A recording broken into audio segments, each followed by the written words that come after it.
Ladies and gentlemen, today's going to be a big reveal of where I get my information from and how I accumulate and resource my information in different places. But before I go there, I want to give you a cost of living in the Philippines update. This is a bag of what they call, well, the name of it is pork cracklings. Pork cracklings. And to show you how unfair the system is in the Philippines, Filipinos that live here, I'm going to tell you that this bag weighs 100 grams. I'm also going to tell you that this bag costs 150 pesos, which is $3 US. I'm also going to tell you that the average Filipino earns $1 per hour. And I'm also going to tell you that at that rate, it's impossible for a Filipino to buy a 100-gram bag of what is called pork cracklings, but the local term for this is called chicharron. Chicharron. I don't know why, but that's what it's called. Chicharron bites or chicha bites, whatever.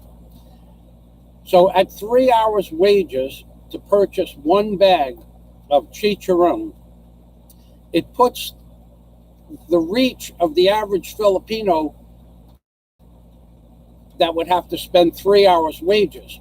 So let's just say we move that over to American hours or 3 hours of American wages based on $25 per hour. This 100-gram bag costs $75. But if you're going to save, a Filipino might save 5 pesos per hour from his wages. Let's say 10 out of 50. Let's say he saves 20%. Well, how many hours does he have to work? He has to work for 150 pesos. He has to work 15 hours to buy this bag of chips. He has to use savings. The system here, especially in the malls, where a bag of Wise potato chips costs $6 for 6-ounce bag. The cost of living here in the Philippines is absurd. That is one thing I wanted to reveal. And it leads back to my sources of information, because my sources of information are observation. Now, the second thing I want to tell you is that recently I reviewed a video where I was accused of plagiarism for my work on the $1 bill and my book. Man, that is one funny video, dude. I actually showed that to a few of my friends, let's say, and they agreed that unless a person can prove plagiarism, that's just wrong. So in my book, Angels on the Ark, everybody should know that nothing in the book was plagiarized. And the name of the book is Angels on the Ark by Michael Fazio. And you can go to my homepage and Google, click the link under the eagle for Angels on the Ark, and it'll bring you to Amazon.com. And the book is a 1,990-page ebook, 1,770-page Kindle ready. And both renditions of the book have full access to search engines and other such bells and whistles. It's a fully operational ebook or Kindle book. So I would add to that, and then we're going to drop that subject, that to call me a plagiarist is probably not legal. Probably not. But that will be determined at some point in the future. But to say that I plagiarized the work in my book and to blatantly blatantly state that on the internet as a public service announcement or commentary or whatever you want to call it, that's just wrong. Now, I probably won't ever get to that point, but I am not a plagiarist. And no one on earth yet in 9 years, not a single person on earth ever, not one person on this flat plane that we live on, not a single person has ever come forth to challenge even one of my observations or proofs in my book. No leading authority from the Vatican or the Catholic Church has ever denied the existence of what I said in the book as being true. No cardinal, no bishop, no priest has ever rebutted or rebuked my words. No authority in any art, the government of the United States or the Roman Catholic Church, no authority in the Illuminati, no authority in Masonry or the Brotherhood of Masons. Not a single person on this planet has ever come forward on this flat plane, has ever come forward to prove me wrong. And there has been a $10,000 challenge since the day I published the book to prove me wrong. And every single person that watched one of my videos in regards to these pictographs that I'm going to show you, every single person on this flat plane that has come and reviewed my videos called Fazio origami or Secrets of the $1 bill. Every single person that has ever watched any video I have made on the dollar bill that felt a little bit spunky has said, I will wager you the money. I said, okay. Well, and I have a contract pre-written that since April 15th of 2010, I have a contract pre-written how it would work to rebuke me or rebuttal me in a public forum. And probably about 20 people, probably less, have said they will take the $10,000 Fazio challenge. And no one of the stipulations is you buy my book and you read it. It's only $2.99. So I don't want to hear how I'm pushing a book and I'm scamming people for money with my book. I don't want to hear that. Another thing that you should probably keep shut your mouth about, scamming people. So how I'm scamming people is by charging them $2.99. This is a scam, charging someone $2.99 for a 1,770-page ebook with 130 pictures with what is known as a high concept, or the first person, I, Michael Fazio, am the first person in the history of time and this world to ever put forth these theories. So I'm scamming people for $2.99. The average person that watches YouTube spends $10 drinking beer and smoking cigarettes and or whatever else they do. The average person that watches YouTube spends $100 a month for their internet service. So how am I scamming people if I'm putting on a show? How am I scamming people if I'm giving you a book that took me 15 years to write, all told? And how am I scamming people if all the research I did in my book is all original, based on nothing current, but I researched back as far back in history in 6 or 7 different languages and interpreted those languages into the English or Greek or Latin language. And then I gave you my best shot at what they mean in English in today's time. Okay, how am I scamming people if I'm giving a person a 1,770-page Kindle book that's real, that every single person that's ever bought the book, I've had 0 returns in I don't know how many years. 0. Nobody has ever returned the book.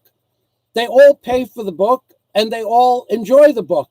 And I give them perhaps 200 or 300 hours of reading stuff that they couldn't read anyplace else on earth because my work is not plagiarized. So you people out there that are stipulating that I plagiarized my work on the dollar bill, I'm telling you that was a mistake. You are mistaken. And then that's where I have my resources. That's one of my sources. One of my sources is utilizing my mental capacity to research the internet and to delve into several different languages and then go through the trouble to interpret those languages into a current language and what the words in that language meant. For instance, when Moses was given the instructions on how to build the Ark of the Covenant on the dollar bill, and when Moses was given the instructions on how to build the Ark of the Covenant on the dollar bill, and when Moses was given instructions on how to build the Ark of the Covenant on the dollar bill, he followed those instructions to a T, and he put all of the information that this fictitious entity called God did probably implant into his head, and he wrote it down and gave it to his artisans or artists, and they built the Ark of the Covenant. And then 2,000 years later, they put the Ark of the Covenant on the reverse of the dollar bill, which my book unequivocally, undeniably, and can't be disproven, the Ark of the Covenant is on the reverse of the dollar bill. Now, for those of you who say I plagiarized my work, try and find even a single piece of information anywhere on the internet, any Google, any Bing search engine, any Yahoo search engine, any search engine on the planet, and try to find even one other person, one article, one snippet of information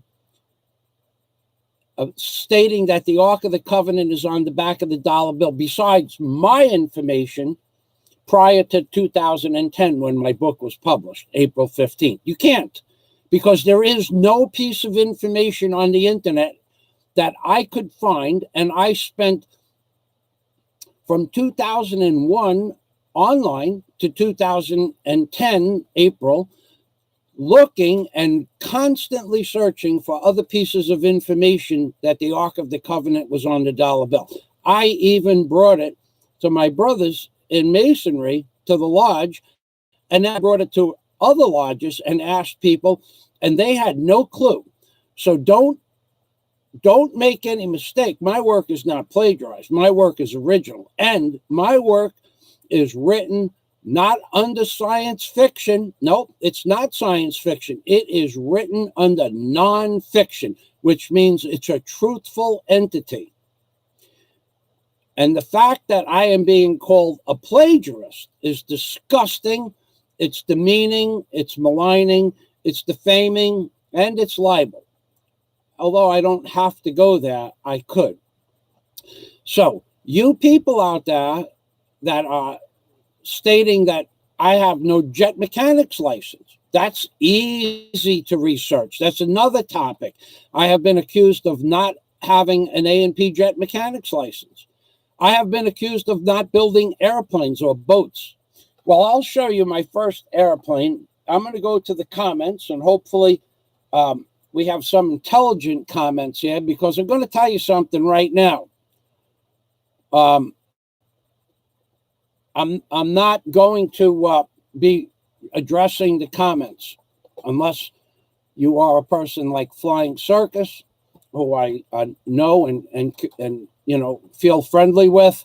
I just don't have time for the comments. I'll just say hello, Michael McFarland, hello, and the rest of everybody that's here, hello, and that's about all you're going to get from me. So if you want to care to talk with one another in between in your and confer with each other on different topics, feel free to do so. But unless you're a member of my Patreon community or a member of the Super Chat community or a personal friend of mine, I'm just probably not going to address a lot of the comments. So no offense to anybody, but if I start addressing every comment and saying good morning, LaRue Segrest, and good morning, I will never get through my dissertation, and that's what this is, a dissertation. So here is the first airplane I ever built. Okay, now I know that people are going to say, well, he probably bought it at a garage sale or something like that. No, I built this. It's made out of aircraft grade metal. It's riveted together with what's called pop rivets. It is a actual to scale working model of an airplane. It has a movable vertical stabilator. It has a movable horizontal stabilator. The vertical stabilator got bent a little bit. It was in a box. It has a tail, a drag tail on it. It also has a cockpit, and some guys, and I chose not to do that, put actual 049 engines in the front for dress-up purposes, but I didn't do that. This would be this camber on the wing bay. This is called a camber.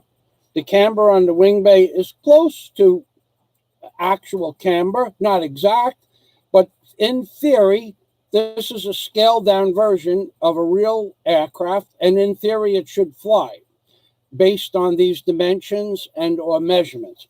And while doing this in aviation high school, we learned how to heat treat metal. We learned how to bend metal with look at the bend on this. I mean, most of the marks I got on this airplane were 99, 97, 98, 99, 100. So this bottom edge here is a perfect bend, okay? So you would get rated on that bend in your metal class. Then you would get rated on the bend on the end bend. Then you would get rated on the bends of your cowling, engine cowling, okay? So every single part of this airplane, as you made each individual bend or bend radius or part, would get 100% scrutinized by the teacher, and then you would get rated on that. This engine cowling, we had to make by putting it over the block of wood that you see at the front of the engine, at the front of the plane. And then you bent it over and you wrapped the cowling around, just like a cowling on a real aircraft. So this was my first airplane that I built. Now, I built in completion 4 others, but I worked on 6 other experimental aircraft in aviation high school with the instructor of the after-school aircraft building classes, Mr. Karp, K-A-R-P. And he was 6'6" and like 250 pounds. And we would build the airplane after school and during our classes when we were ahead of the class. We would build the airplane parts, fabricate the wing bay parts, and fabricate the nomenclature, the apparatus that worked the pulley systems and or bracketing inside the wings of the aircraft. We built all of it from scratch, and then we would bring that airplane to an airport, usually Republic Airport, but there was an airport called Flushing Meadows Airport at the time of aviation high school that we would bring the airplane to also. But Mr. Karp lived out on Long Island, so we usually brought it out to Fairchild Airport, and then Mr. Karp would get into the airplane and fly it. So I am so tired of hearing people say that I am not a jet mechanic. That is a lie. I am a jet mechanic, and nobody can prove anything I just said wrong. The $10,000 Fazio challenge has been in existence for 9 years now. These people on YouTube that lie, that cheat, that deceive, that forge documents, that fraudulently state things like there's a guy out there. Let me take my glasses off. There's a guy out there that said, Fazio blocked me because I said hello to Fazio, like I care. No, here's the truth. I won't mention any names, but you know who you are.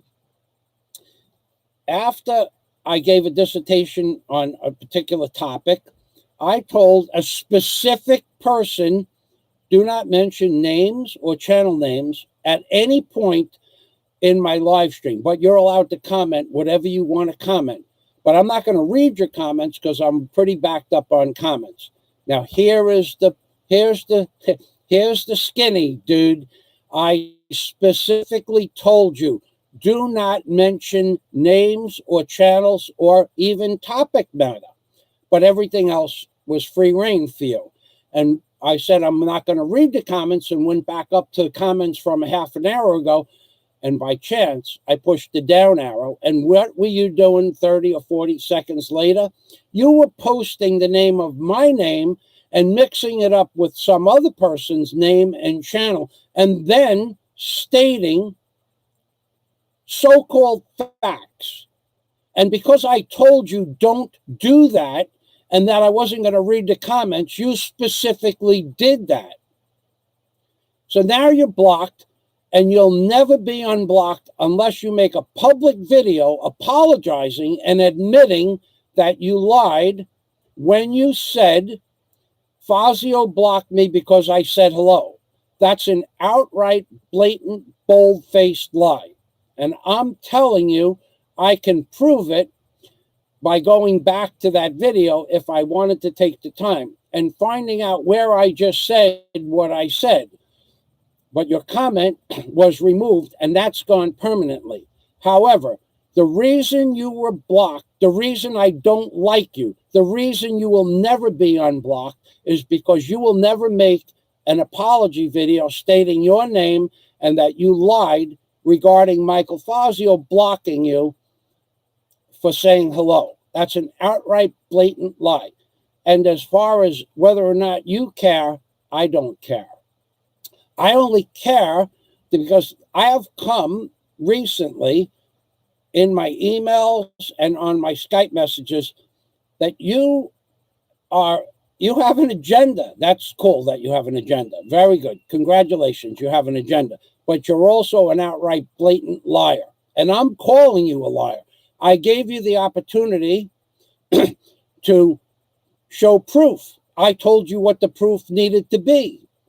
And now 3 weeks have gone by and you don't provide any proof, or 2 weeks have gone by. So can I prove that you're a liar? No. But as of this date, you are a bold-faced liar, in my opinion, because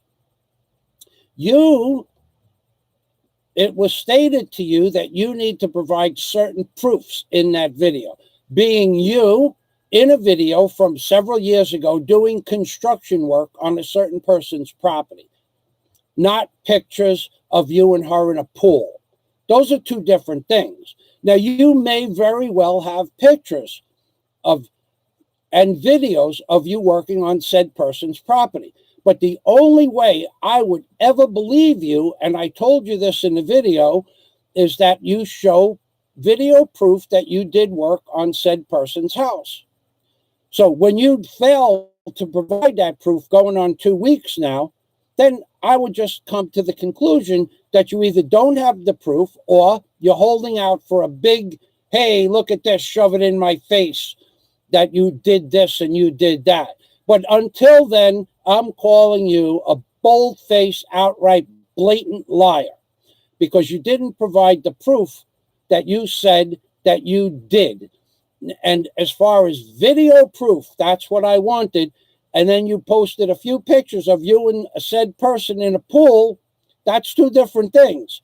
But in the meantime, the thing that irks me is that you have the gall, the audacity, the coyones to call me that I blocked you because you said hello. Outright blatant, bold-faced liar is what you are. I'm telling you, and don't make any misconceptions about this. This is the kind of thing that goes on YouTube every day. Every day, people come on and post all kinds of garbage about people's history, people's past, people's outlooks on life, people's past history with no proof whatsoever. They come on and say, I plagiarized my work in the book. Well, that's a serious point of view, that I plagiarized my work. And yet, why didn't anyone ever come forward in nine years now? Why? I'm out 10 years, going on 10 years. In 3 months, it'll be 10 years. Why has no one ever come forward and charged me with plagiarism? Why? Because it doesn't exist. Why has no one ever gone into my past and proved that I'm not an A&P jet mechanic license? Why has no one ever gone into my past and proven, whereas some people or entities stated certain reasons why I left New York and Florida, that I was running from the law. I was running from the law. And that it gets even more egregious, but I won't talk about the full aspect, that I was running from the law and that I did other things in order to get into the Philippines illegally. Man, if that's not wrong, I don't know what is. But yet that's the kind of thing I hear on YouTube.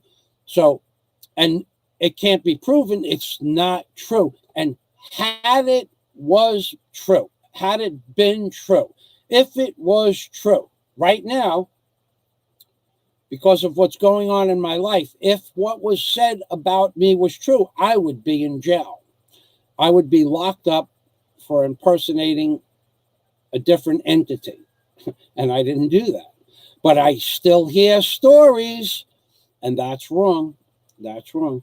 So I'm going to get back to see if any of my great friends are making any kind of great comments.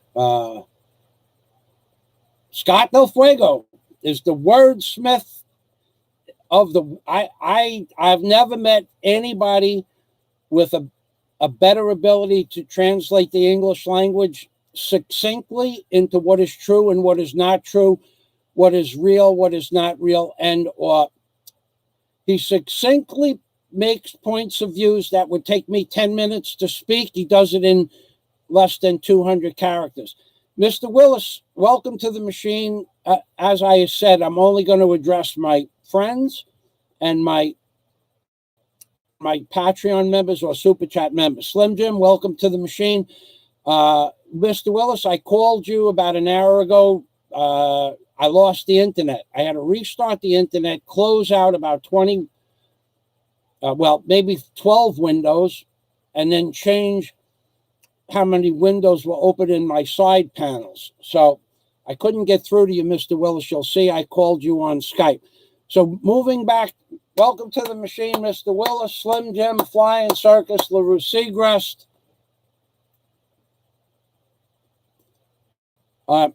Except LaRue Segrest, this plane took well over 150 hours to make. This is 6 months. 6 months of work, from January to June of work. 3 hours a day, 5 days a week. That's 15 hours for 15 weeks. So what is that? That's 200 hours of work to build this airplane. 200 hours. It's not actually a toy. This is 200 hours of work. And now we will, of course, have some fraudulent entity or entities stating that I didn't spend 200 hours building a metal airplane. And when, in fact, that's what it takes. So, Scott Del Fuego. Okay. All right. There we go. Let me have a chip.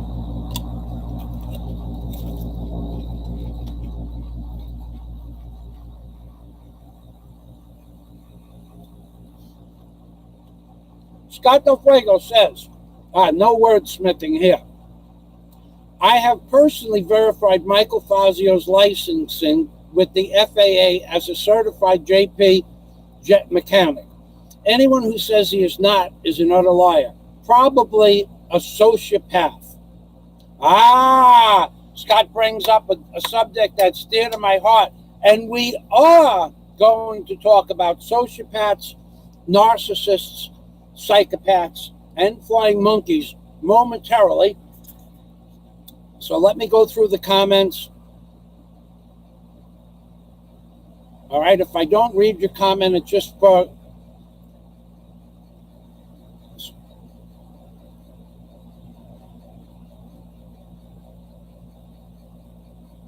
Okay, so let me, now we're going to go into where do I get my sources from?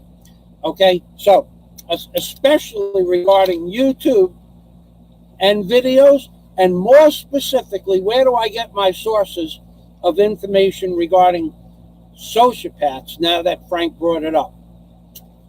Well, I will tell you that each one of these videos up on top, every one of these videos,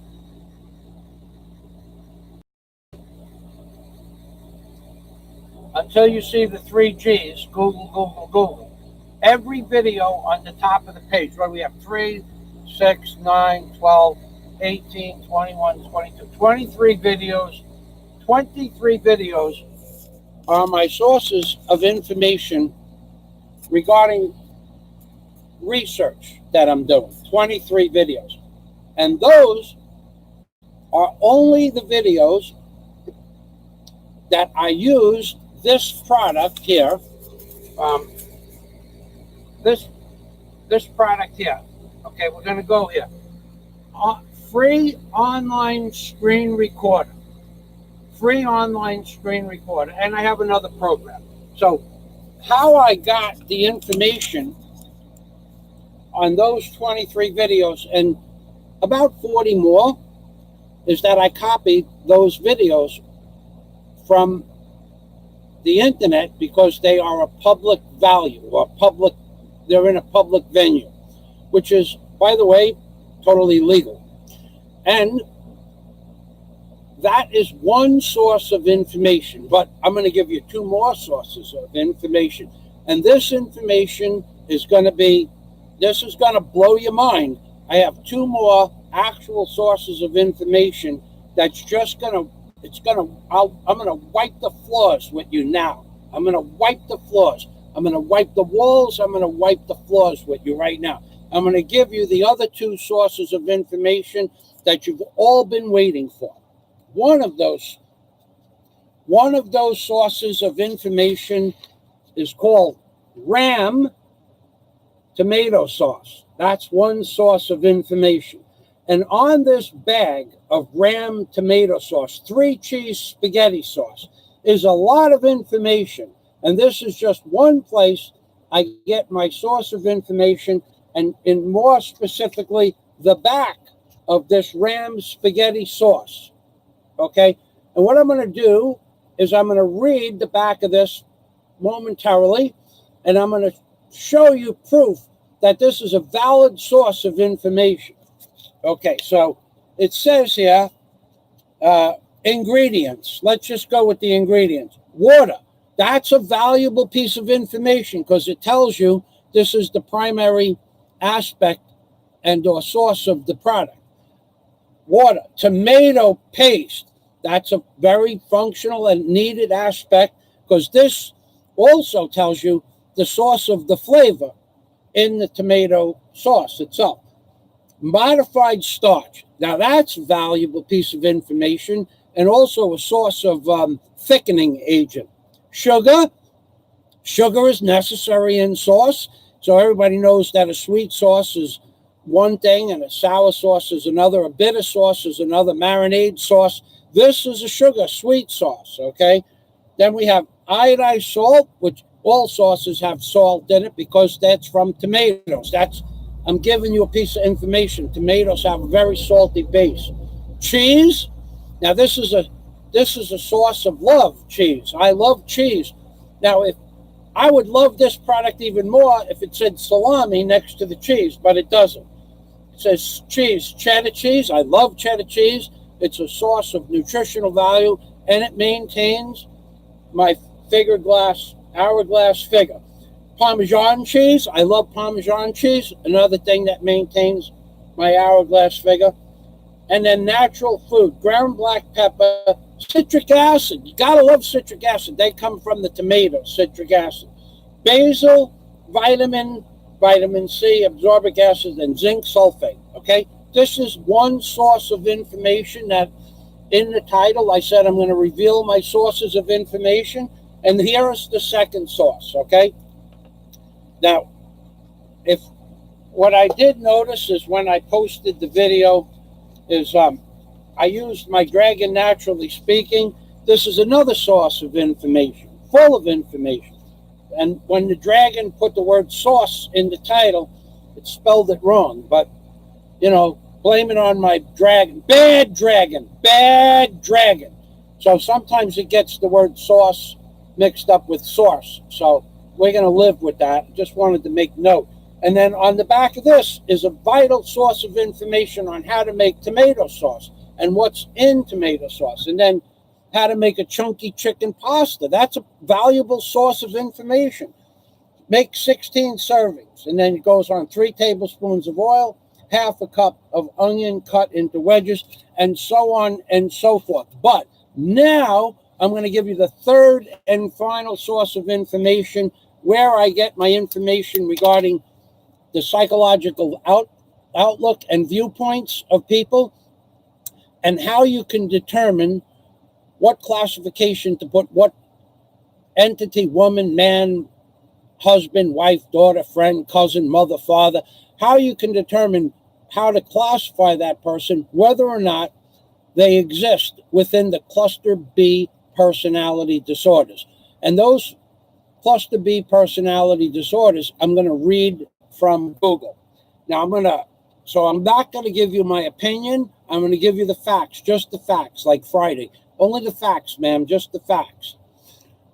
And okay, so we're going to go.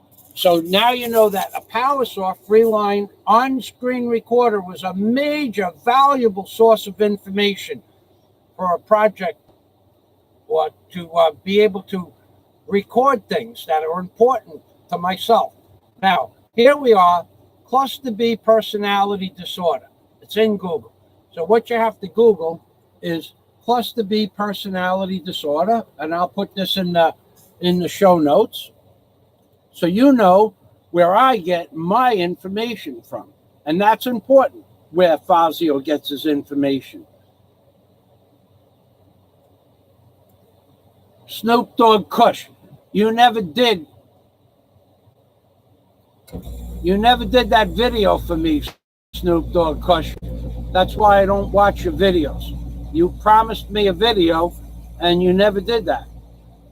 Amazing. People make promises that they don't keep. And I remember that. That was 7 years ago.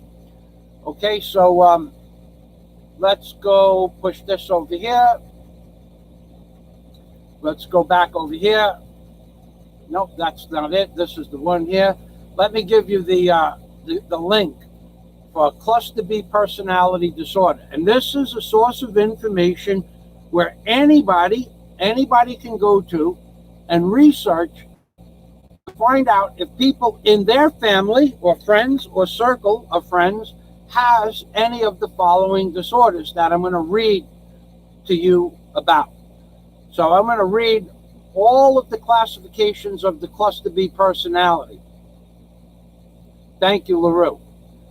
I'm going to read you all of the classifications of the cluster B personality and how to deal with the cluster B personality. What is a cluster B personality? And I'll leave it up to you who you can find information on whether or not they might be cluster B personalities. I'm pretty sure that you might be a different man, Snoop Dogg. There was another man that said he was going to make a video that liked rap music. I could be mistaken about that. Sorry. If it's not you, it's another person that had Snoop Dogg in his title. That goes back. Anyway, we're not going to get sidetracked. Thanks for stopping by, Snoop Dogg. You've been watching me since you was 11. Wow. Thank you. It's all good, homie. Yeah, no, it's probably not you. But thanks for stopping by and thank you for understanding. You know, with 18,000 subscribers and 10 years of YouTube comments, it's hard. It's hard for me to remember all of the people. Thank you for welcome to the machine, Snoop Dogg, Dank Kush.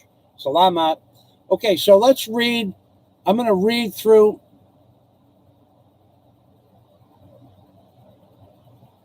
You would have to be, Snoop Dogg, to answer your question, you have to be a member of my Patreon community to see my Obama videos.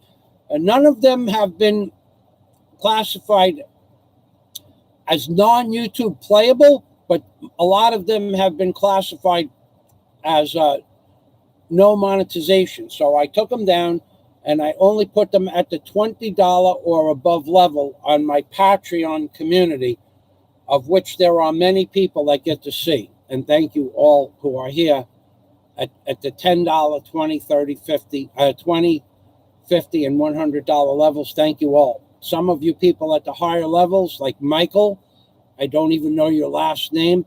He's been a member since week 1, and he has asked me, he sent me one question in 19, almost 2 years. He sent me one question, and he's at the highest level possible or reasonable in my Patreon community. So, Michael, if you're watching, thank you. So most of the people that are members of my Patreon account don't ask for anything. They just want me to continue making videos. So and videos like this. So cluster B personality disorders. How to deal with cluster B personality disorders. So let's open that up. I opened it up already. Okay, then it gives you what is a cluster B personality disorder. So from here on, I'm just going to read the facts. People with cluster B personality disorders may find it difficult to establish comfortable relationship with a therapist. You shouldn't take that as a sign therapy isn't working. Your doctor may also recommend dialectical behavior therapy and or cognitive behavior therapy. Okay? Now, we won't go into whether or not cluster B personalities are dangerous too much, but I'll just read. I will read this with a footnote that cluster B personalities may or may not be dangerous. However, there is a point at which what is called the breaking point where they can become suicidal and or dangerous to others. But that we'll be reading that in a further footnote down the line. The borderline personality is not a cooperator. In other words, they're an outcast. Their impairments include affective instability, anxiety and panic, and engaging in self-harmful behaviors. These impairments may cause significant interference in social or occupational functioning.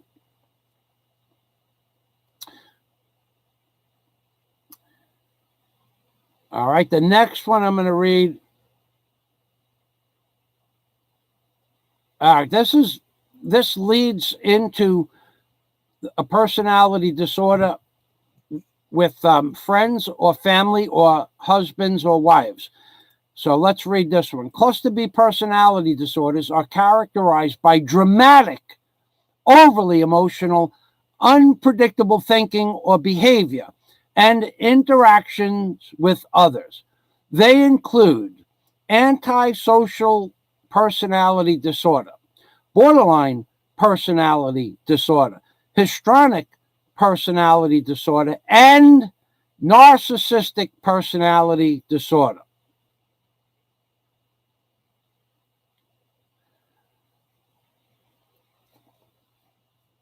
Now, this one gives you, which is the most complex one to treat. They're all pretty much important. So it says psychotherapy is the most important aspect of borderline personality disorder. And that is what the in the title I put cluster B personality. The B stands for borderline. It doesn't stand for anybody's name or channel or anything like that. It just stands for borderline personality. So it's cluster B, and it incorporates the 4 types of antisocial or psychotic breaks: narcissism, sociopath, psychopath, and or flying monkey. That's what is called a cluster B personality. So psychotherapy is the most important personality disorder treatment. It helps the individual learn coping skills and gains insight into emotional upheavals and I might say reckless behavior.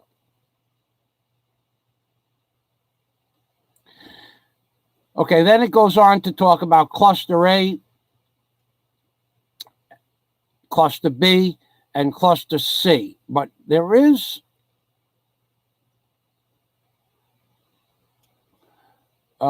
one. What is the most dangerous personality disorder?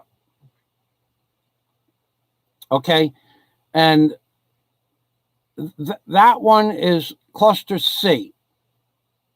Wait a second, am I right? What is the most dangerous? Okay, what is the most dangerous social personality? What is the most dangerous personality disorder? Antisocial personality disorder is the closest diagnosis to sociopathy. Although movies and television shows may present people with this condition as dangerous sociopaths, people with antisocial personality disorders can lead normal lives.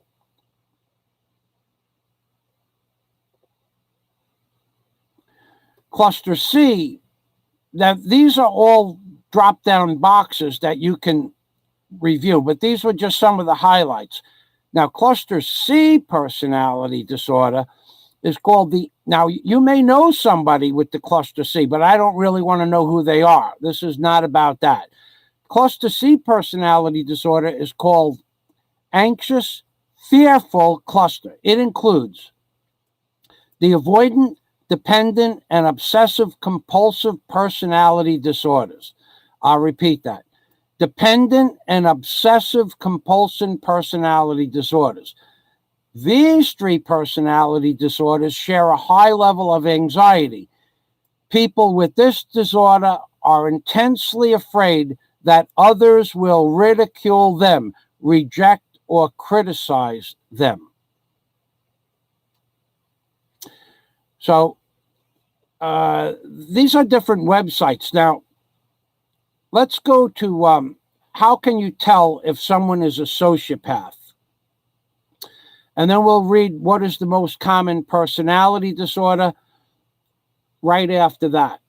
So, sociopathy or sociopath,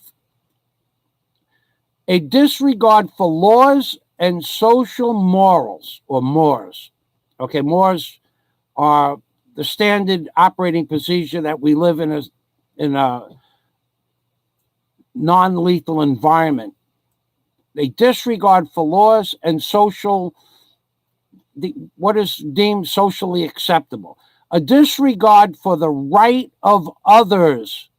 Does anybody know someone like that? Because I know lots of people like that. A failure to feel remorse or guilt. They feel this is sociopathy. Now, I have been studying this topic pretty much intensely for 4 or 5 weeks now. And I can tell you what leads to sociopathy is a full-blown narcissist leads you to sociopathy or sociopath. So a minor narcissist has some remorse and empathy. A full-blown narcissist moves to where there is very little empathy. And once there is no empathy, it moves you into the category of sociopathy. And this is all documented on different websites and on this page. Now, number 3, a failure to feel remorse or guilt. So, in other words, the sociopath can say anything to anyone at any time on any given day and feel no remorse or guilt.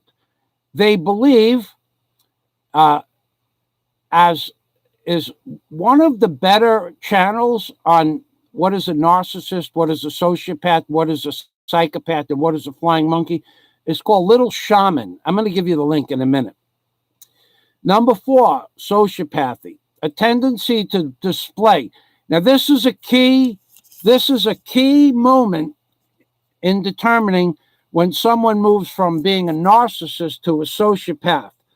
A tendency to display violent behavior and emotional outbursts. This is probably the most key defining factor that moves someone from a narcissist to a sociopath. A tendency to display violence, whereas number 2 was a disregard for the rights or feelings of others. Number 4 is a tendency to display violent behavior. That's what brings you from being a narcissist to a sociopath, and that's why they call it borderline personality, cluster B borderline personality. You are borderline narcissist, but when you move to number 4, a tendency to display violent behavior, you move into sociopathy or sociopath. So let me get the Little Shaman. Now I have a link on my page to my playlists. I'm gonna wait. Hold on.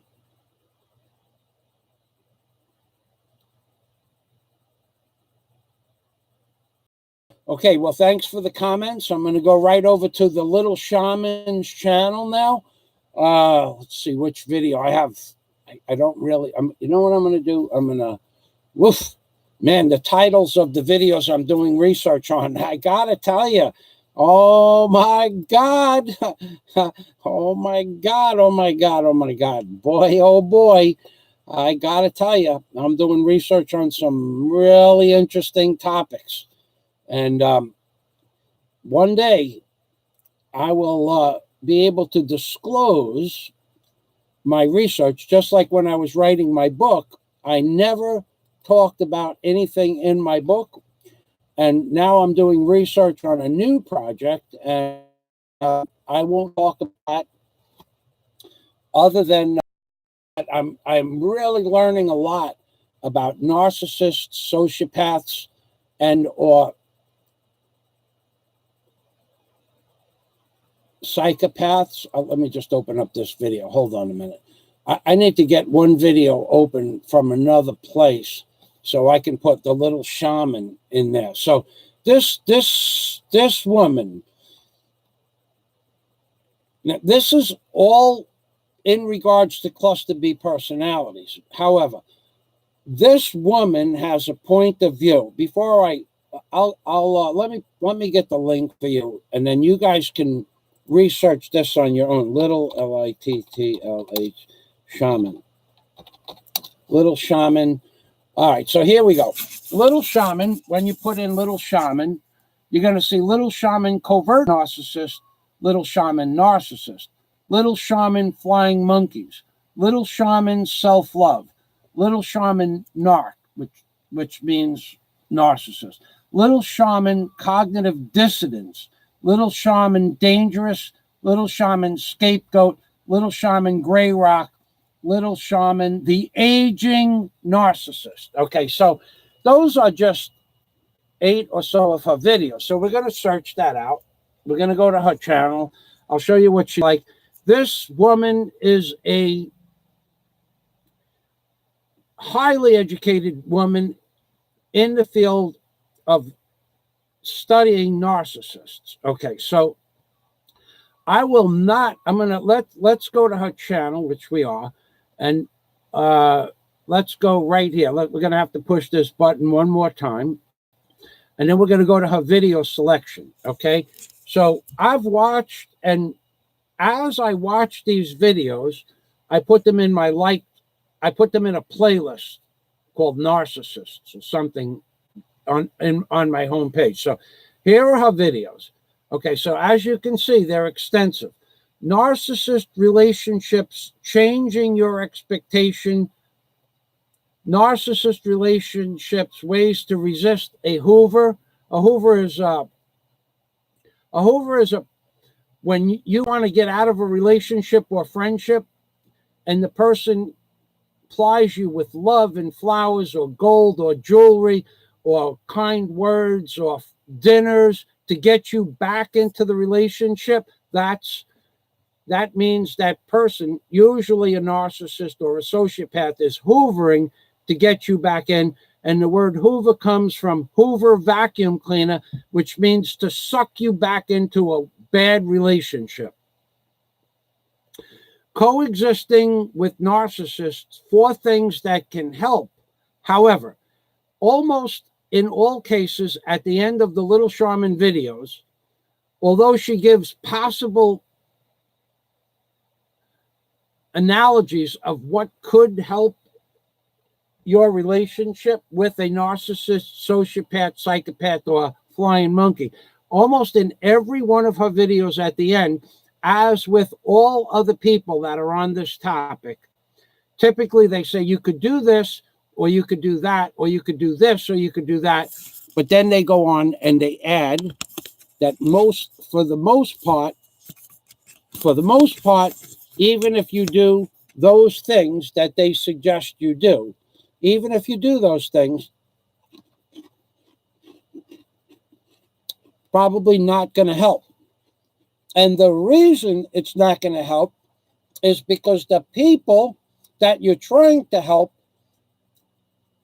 either don't want to be helped or can't be helped. Now, I'm no expert, but actually, if I was younger, this would be a field of endeavor I would go back to school for to get a degree. If I had the time and the patience, and if I had the time and the patience to go back, I would even do it now. I just don't have the time. I love this subject. I actually am watching 2 or 3 videos a day and reading dissertations from doctors about narcissists, psychopaths, flying monkeys, and sociopaths. So I'm getting quite educated on the subject for a very specific reason, I might add, but it has nothing to do with that reason per se. I just love this topic, and I love it because I look back on my past and working with thousands of customers and family members. I had an uncle, oh my God, he went to church every Sunday. Every Sunday he went to church. He held the Bible in his left hand, walked into the church, shook everybody's hand, stood at the back door. He was the first person to arrive at the church. He greeted everybody in front of the church. Then when everybody was in the church, he walked in last and stood by the back door, listened to the whole sermon, read the Bible, spoke the words. When it came time to receive the Holy Communion or the Spirit or the blood and life, blood and meat of flesh of God, he did not receive communion. And then he just stood at the back of the church with his Bible, reading or praying or whatever. Then he waited when the mat. He always gave money. He always had an envelope. He was very generous to the church. But the reason he didn't, now get this. Now I want you to listen to this very carefully. The reason he didn't receive Holy Communion, and this is a well-established fact in the family, the reason he did not receive the tablet or the flesh of God is because he was mad at God. And until God gave him a natural born son, he was not going to receive communion. I'm not kidding you. Now, if that doesn't equate to being a narcissist, to be able, he really believed in God too. So this is the problem with that. He believed in God and prayed to God for a natural born son. But God didn't give him a son, so he didn't receive the flesh of God at the communion service to punish God. Okay, so he believed in an all-powerful, all-knowing, all-loving being, but he was mad at that being, and he was going to punish God. Maybe somebody here can come up with what that would be called, but that's a true story. Then I could bring you, I wouldn't, but I could bring 2 or 3 members of my family to confirm what I just said. The man is crazy. And so now what he would do is shake everybody's hand on the way out of the church. And this is when I'm watching these videos, I think about my uncle. And I just find it amazing that a man, I found it amazing then also. I find it amazing, I lost my glasses. I find it amazing that a man could be mad at God and expect God to change for him. I witnessed this. So at some point, after he had 3 daughters, and he continued to try to have a son, he never did have the son. But even whilst his first daughter was born, because she's 6 years younger than me, he did not receive communion. He was not going to receive communion until God got in with his plan. So I'm going to, Scott Del Fuego, I'm going to read Scott Del Fuego's comment, as always, as soon as I get the link up for the little shaman. I want you guys to watch this. If this topic interests you at all, this is a fantastically amazing content so that you can understand, and I'm not being facetious, you might be able to understand the psychosis or psychoses that exist on many channels of YouTube. And I'm going to make an addition to who or what classifies someone as a narcissist, sociopath, psychopath, and or flying monkey. I'm going to make this addition. In all of the said videos by the doctors, professors of theology, and teachers of school systems in college or high school, or actually teaching doctors for doctorate degrees, in all of these dissertations, usually there's a caveat that some of these, and it's very, very clear that some of these personality disorders may be present in almost any individual at any given time, but they are temporarily only. Like I don't know. You could become antisocial if you didn't get a job and you become angry and you throw things around like your computer or something like that. You could be angry. Like I have a brother. Okay, I'm going to give you an example. I have a brother that's probably spent several $1,000s on cell phones. Okay, I'm just giving you an example. And what he does is he doesn't care because he makes a lot of money. But what he does is he throws his cell phone at a wall when he gets mad. Okay. Now, this is something that we've been laughing about for 20 years. And so now it's become a joke. So when he gets upset about something, and he has every right to be upset about some of the things he gets upset about, they look, and he goes like this. He goes just like this. This is what he does. I'm not lying to you. He'll go, "Arr," and he'll reach into his pocket, and he'll take his cell phone out of his pocket, and he goes like this. But now he doesn't throw his cell phone so much. But He used to throw it, but it was one classic moment in history. So digressing back, at any given moment, anybody can have some of these personality disorders, which are fleeting, which means they come and go. But when you see these disorders from Little Shaman, and you understand that her point of view falls in line with every other psychotherapist or psychologist, she just says it in a way that I enjoy. But there are 2 doctors that I also watch a lot of videos, not just a few. And I understand. Hello, Mad Max. Welcome to the machine. Okay. I understand these disorders to a much greater degree, and I am going to continue my research. So on any given day, anybody can have a or 1 or 2 characteristical traits of these disorders that you're going to read from the narcissist, sociopath, psychopath, and flying monkey. But when you see them continue to be present in a person, that means typically that person is possessed by those 4 personality disorders, otherwise known as the cluster B personality. Now, I'll tell you the best story about a cell phone throw from my brother. Okay, so Scott Del Fuego says, my ex was borderline with narcissistic ideation, period. Was absolute nightmare to live with and tried to raise kids with. I empathize with anyone forced to negotiate the waters of a relationship with a cluster B. Now, Scott brings up a good point.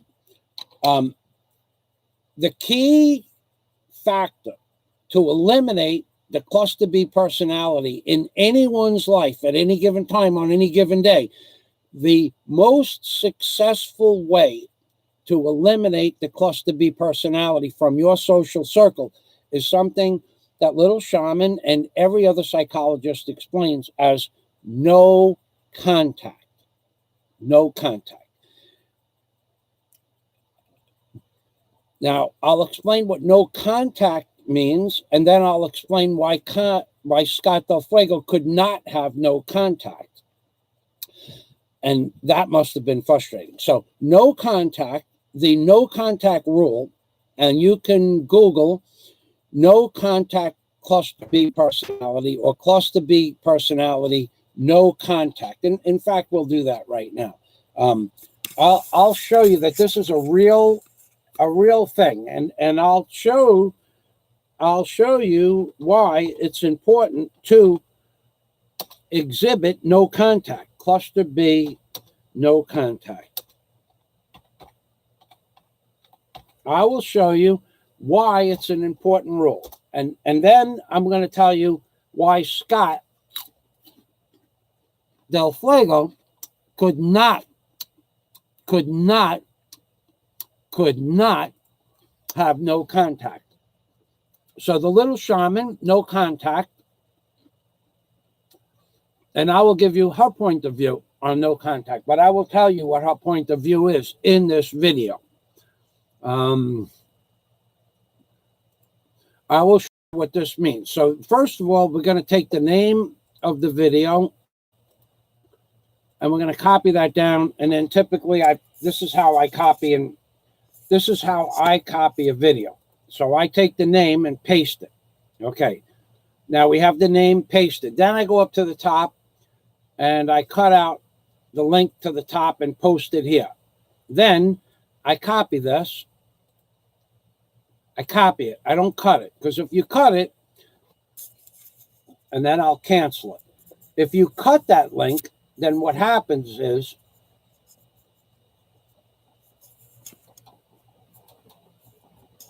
you can only post it one time. You can only paste it one time. So, well, you got to hold on a minute. Okay, I'm back here. So now I copy and paste the link.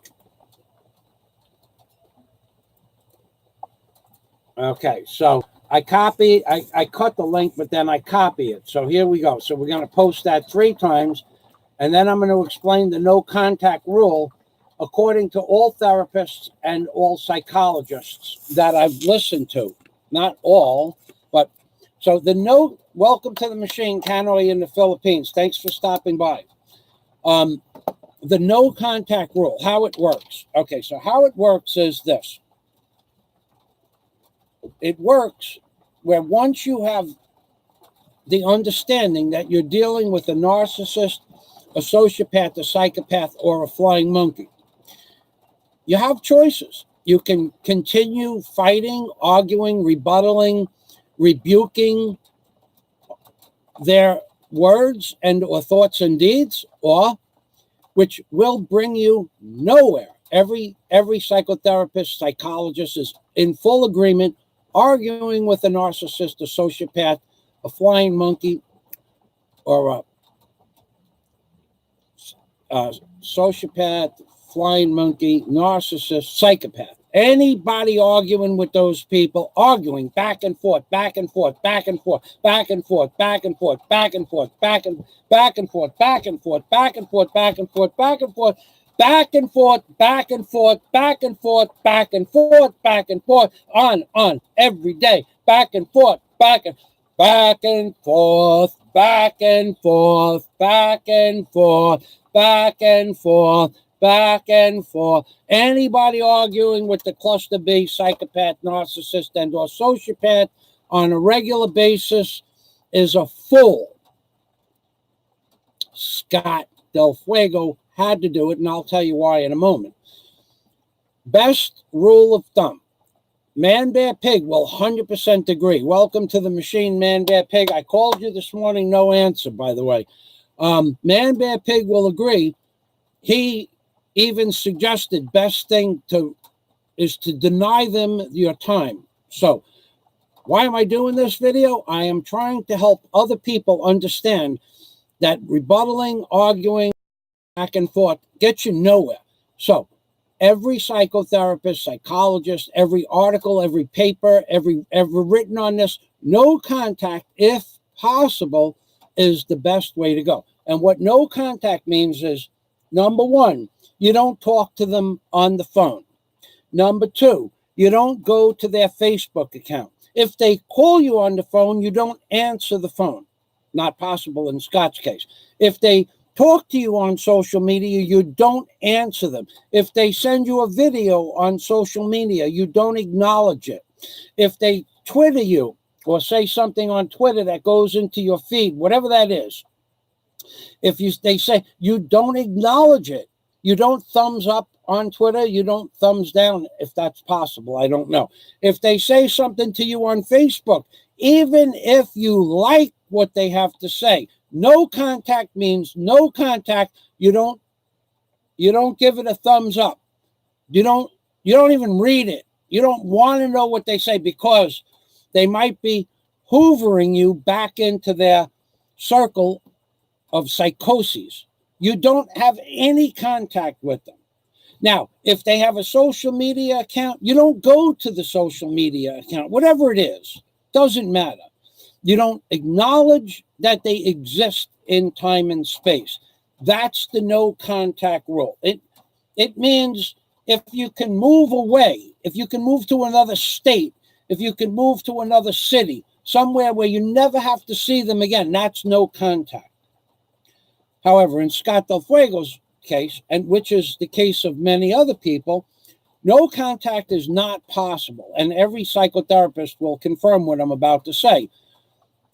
There are laws in America where, in Scott's case, he was married to, he said, a narcissist with idyllic personalities. I forgot the exact wording, but he was married to a borderline narcissist, okay? He could not do no contact, but he would in real life. I know for a fact Scott's the kind of person once he realizes there's something wrong with you, gone. He's like gone with the wind. However, he couldn't do that with his wife for two reasons. One, it was his wife, and two, it was the mother of his children. And I don't know about a court order, but there are three reasons. A judge may say you have to have contact with that husband that's a sociopath or wife that's a narcissist. You have to for the sake of the children, at which point that puts a burden on your life forever. So Scott may have been in that category, and Scott may have just accepted the fact that he has to deal with this, but Scott and many other people could be reprimanded by the court to have to deal with a sociopath and a narcissist or a psychopath or a flying monkey. Now, I want to go back to the topics. I actually have I have something that I want to read from this search engine. It was what triggers. Okay, this is another topic I wanted to move into. What triggers a person with borderline personality disorder? And that's called BPD, Bravo Papa Delta. The most common Bravo Papa Delta triggers are relationship triggers or interpersonal distress. Many people with Bravo Papa Delta experience intense fear and anger, impulse behavior, like say somebody gets really upset and they impulsively make a hate speech, off the chain hate speech. That is a Bravo Papa Delta trigger, or an expression of borderline personality disorder. So I'll read it again. The most common BDP triggers are relationship triggers.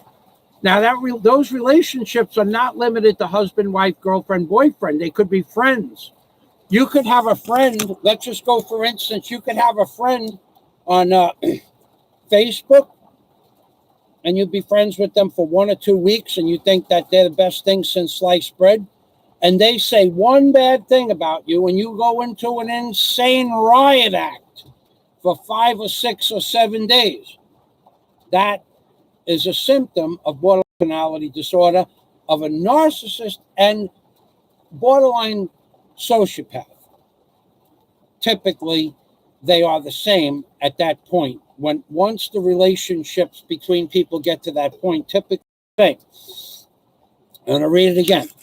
The most common BPD triggers are relationship triggers or interpersonal distress. That could be between anybody. It could be between man and wife, husband, son, father, uncle, cousin, could be anybody. Social media, Twitter, anybody, Facebook.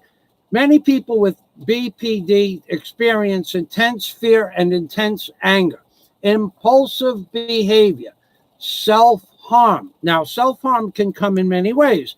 It could be by expressing a video where you are going to regret those videos later on. That could be considered self-harmful or self-destructive. It could be suicidal and or other events that make them feel rejected, rejection on social media, criticized on social media, or abandoned on social media.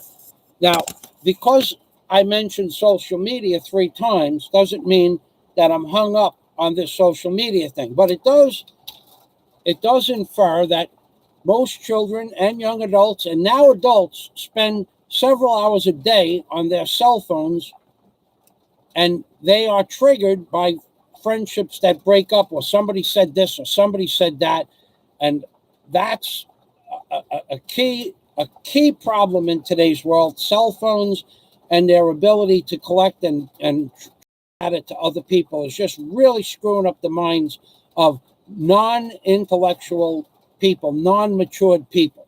So I want to go on, and I have a specific one because I had to refresh my computer. I lost that that particular. I'm just going to read a few of these.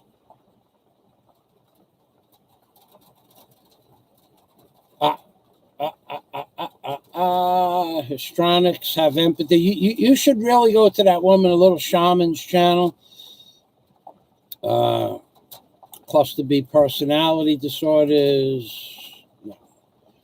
Borderline personality, not that one, but not that one. What is it? This is the disorder, tension. Oh my goodness. I had all these windows opened up, but I lost them. I didn't lose them. They're here, but I had about 14 of these little windows opened up for topics that I wanted to discuss. I don't want to discuss the next topic without. All right, so what is a social? This is not the topic I wanted, but what is a sociopathic personality type? That's a sociopath. Now, so when you click that, you're going to see what are 7 symptoms of a sociopath. So let's go there and see if you know a sociopath. Glibness and superficial charm. Number 2, manipulative and conning. That's a key. They never recognize the rights of others and see their self-serving behaviors as permissible. That's a sociopath. Grandiose sense of self, sociopath. Pathological lying. I think I touched on that at the beginning of this live stream. Lack of remorse, shame, or guilt. Lack of remorse, shame, or guilt. Lack of remorse, shame, or guilt. They will say anything about anybody, anybody's wife, anybody's girlfriend, anybody's spouse, anybody's husband, anybody's friend. In fact, they will go so far as to ridicule you. They will ridicule you day and night, month after month, year after year. If you say one thing about their spouse, wife or husband, sister, brother, if you just make one mention of a sociopath personality disorder personality, one mention is enough to trigger them for years. They will say the most egregious, the most harmful, the most hateful, the most libelous, the most slanderous, the most maligning statements about you and your personal friends, wife, husband, boyfriend, girlfriend, son, brother, mother, father, cousin, friend.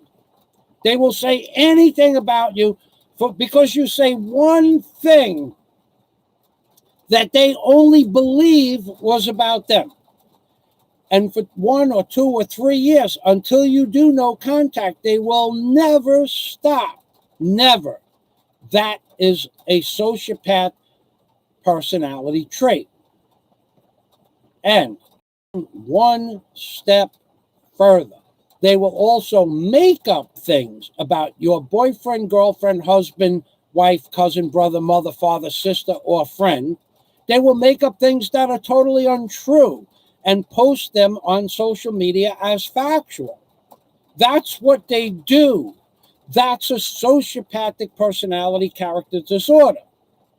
That's what they do. That's what it's about. That's what these windows are open for, to tell you why certain people are doing certain things in your life, why your past relationships with your family, why your past relationships with your friends didn't work out. Because you just said one thing, and for 2 or 3 years, they're critiquing you, turning you into human garbage when you didn't really do anything, only inside their mind. However, even though you only said one thing, they will also reinforce a certain phrase. You should have never said anything about my wife or my girlfriend or my mother or my brother or my cousin or my father or my friend. You should have never said anything about them. You are this and you are that and you are this and you are that.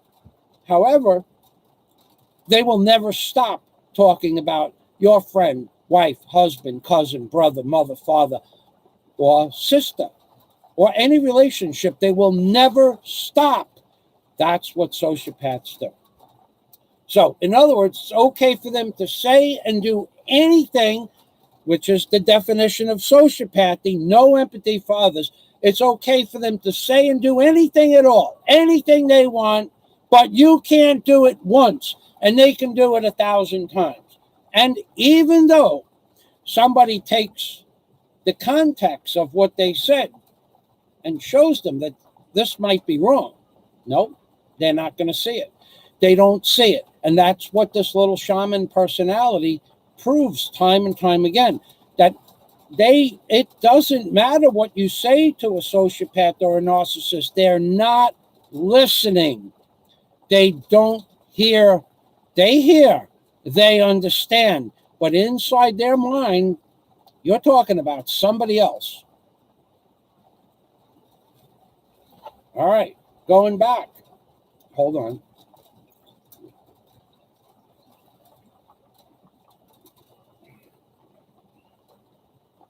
Hold on a minute. Shallow emotions. Shallow emotions. Shallow emotions is another concept of sociopath. Incapacity for love. Although they say they love, they have no idea what love is. And that's what that means. Even though someone says they love someone, it's their understanding of love. It's not a give and take, so to speak. It's only what they believe love to be. And the need for stimulation constantly. Now, all right, so I'm gonna just scan through these. Okay, so this is the difference between a narcissist and a sociopath. First, I'm going to go to my comments, and I'm going to read my comments. I saw Scott had something up. I'm 1, 2, 3, 4 back.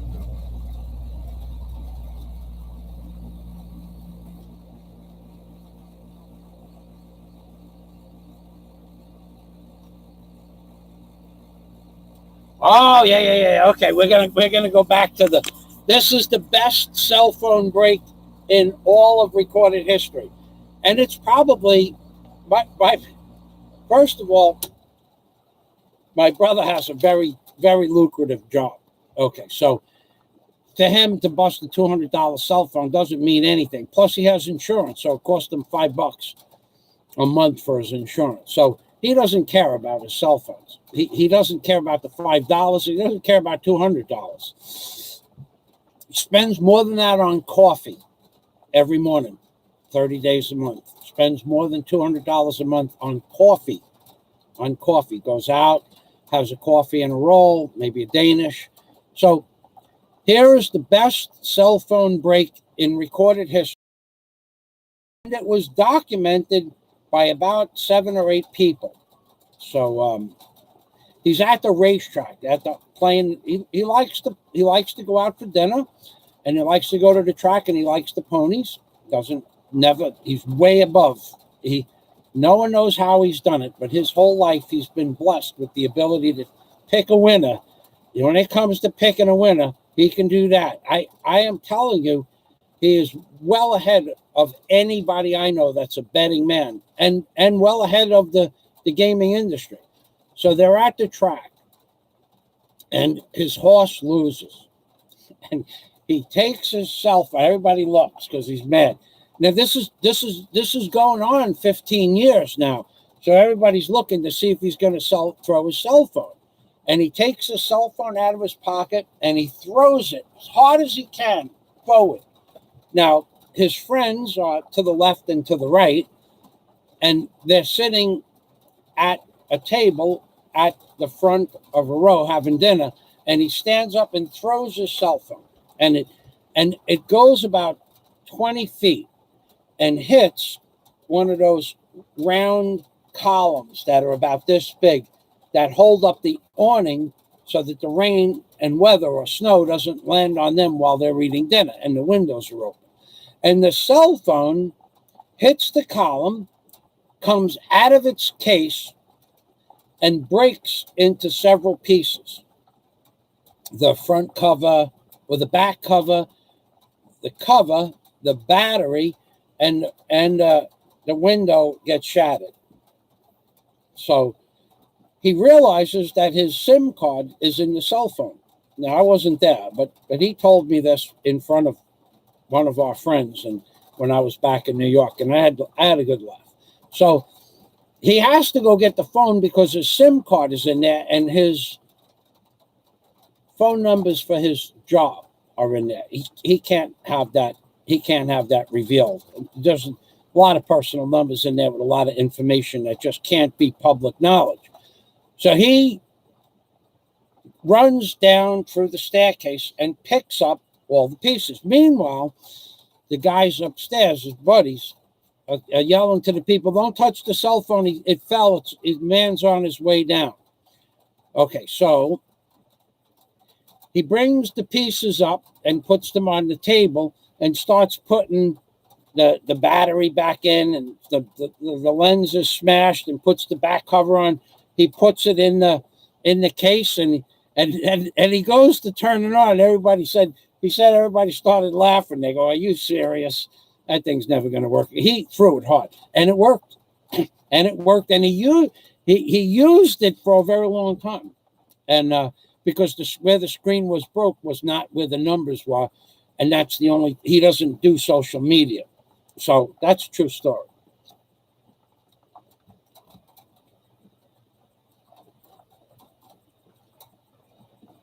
Okay, so Scott says, yes, I was able to do no contact.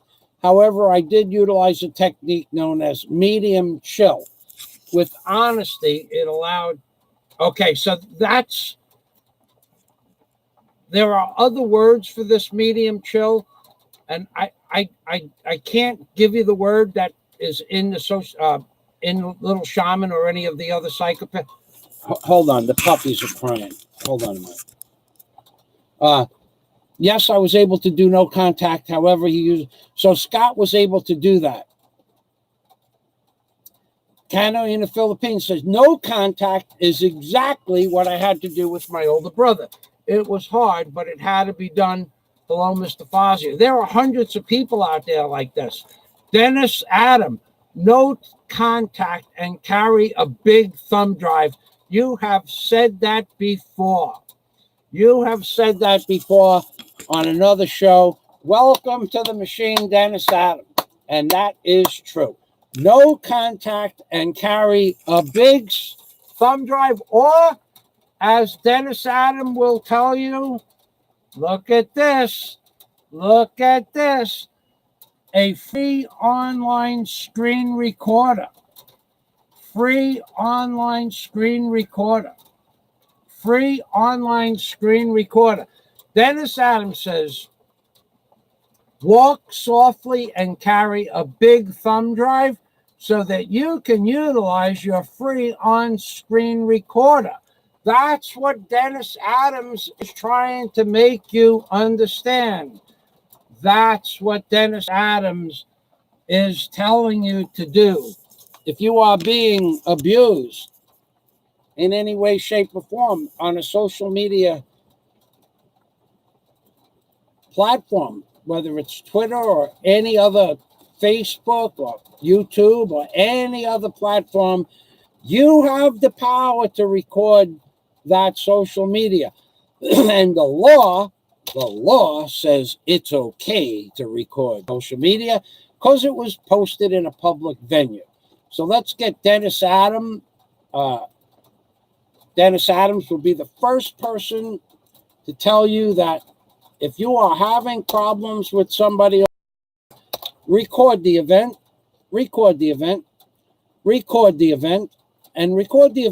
and keep the title and possibly add some small information to the title so that you know where you are in the future. So Scott and Dennis and I are good friends. So Scott is saying, hello, Dennis. Good to see you. Single digit temps here and headed east. You'll be busy shoveling. It went down. It got cold where Dennis is. Mr. Willis, he knows funny comments.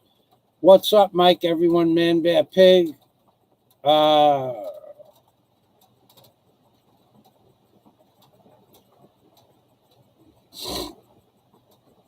Okay, so I'm back up to where okay. 23 below in Toronto. Wow, gotta like that. I did a video yesterday, Seattle man spinning his wheels, and it's about a car stuck in ice in Seattle But the comedic part about that whole video is in the background.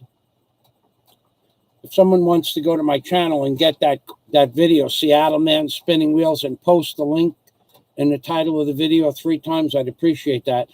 The title of the video is Stuck in Ice and Snow, but at the 52-second mark in the video, a black car is stuck in ice and spinning the wheels forward and back and forward and back and forward and back. But I don't have the sound on. But in that video, there are 2 men taking the video. Sounds like they're inside a building. And one man says to the other man, he doesn't get it. He just doesn't get it. He keeps doing the same thing over and over and over. And he thinks something different is going to happen because he was going forward and back. And they might have been watching him for 10 minutes before they started recording because they were convinced that this guy was doing the same thing over and over again. And basically, when you do the same thing over and over and over again with no different results, that's insanity. That's the definition. That's the verbiage. The definition of insanity is to do the same thing over and over again with no change in results. So these guys in the video I did, spinning your wheels, no traction, was saying that the guy in the car that kept going forward and back and not moving was insane. It just happened to be in Seattle, Washington. It was at the top of, when you Google car stuck in ice, it just happened to be at the top of the page. I don't know if it's at the top of the page today, but that's where it was yesterday. So that was funny as all get out. I couldn't. DNC, do we know anyone like that? I wonder. DNC, be good. Be good. DNC has some stuff up on his channel that Man Bear Pig will attest is some of the strangest stuff. I don't even know where to go with DNC's last upload. It's a man dancing like a woman, and the song playing in the background. I gotta tell you, DNC, I've watched that video before. I think you had it posted a few months back. I didn't watch it again. I watched about 10 seconds of it. I remember the last time it was up. I remember the song. I remember the guy. I remember the way he dresses with makeup. I think that somebody wants to experience the other side of life should go and watch that video. But I did not give it a thumbs up. I didn't give it a thumbs down, but I'm not going to give you a thumbs up on that anymore. I gave you a thumbs up on the first one, but the second one, no thumbs up, buddy. I need water. Hold on a minute. So I need water. I definitely need water.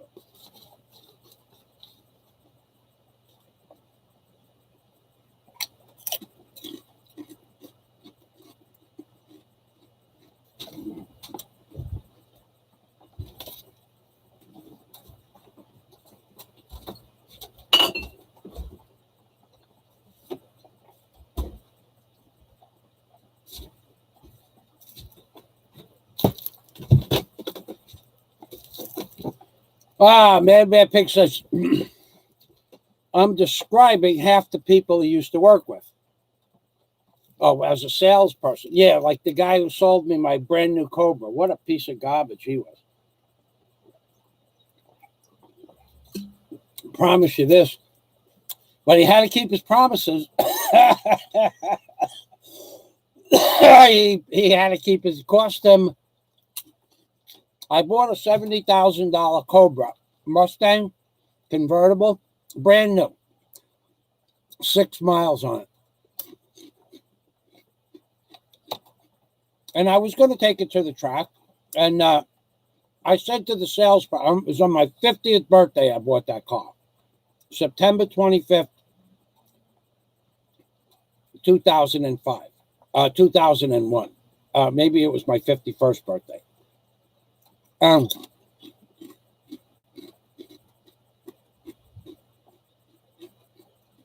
said to the salesperson, first of all, the car comes with Ford has a smoking insurance policy. God, is it good for me, bad for them. So I got it in writing as part of what is called the gold insurance package, or maybe it was the platinum insurance package, that if the car fails in any way, shape, or form due to manufacturers, this salesman was a liar. Oh God, he was a liar. But you put all that in writing. So they had a platinum insurance policy that I paid that day $700 for just that car. I had 2 cars, 2 trucks, and then I had my boat insurance.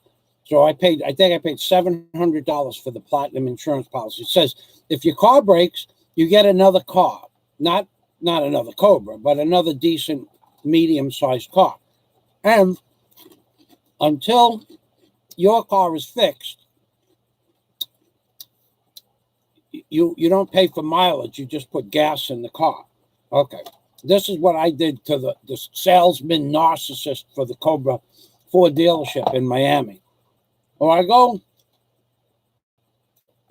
it took 7 hours to process my paperwork. And because I wanted to pay cash for the car and they didn't want cash. Okay, so I ended up putting down a $10,000 deposit. They wanted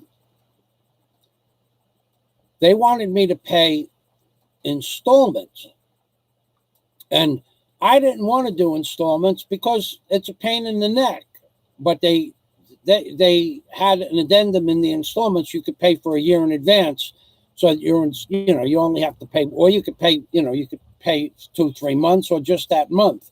But it's a pain in the neck to pay a bill every month. So, all right. So, and then if you miss a payment, they wanted the interest on the installments is what they wanted.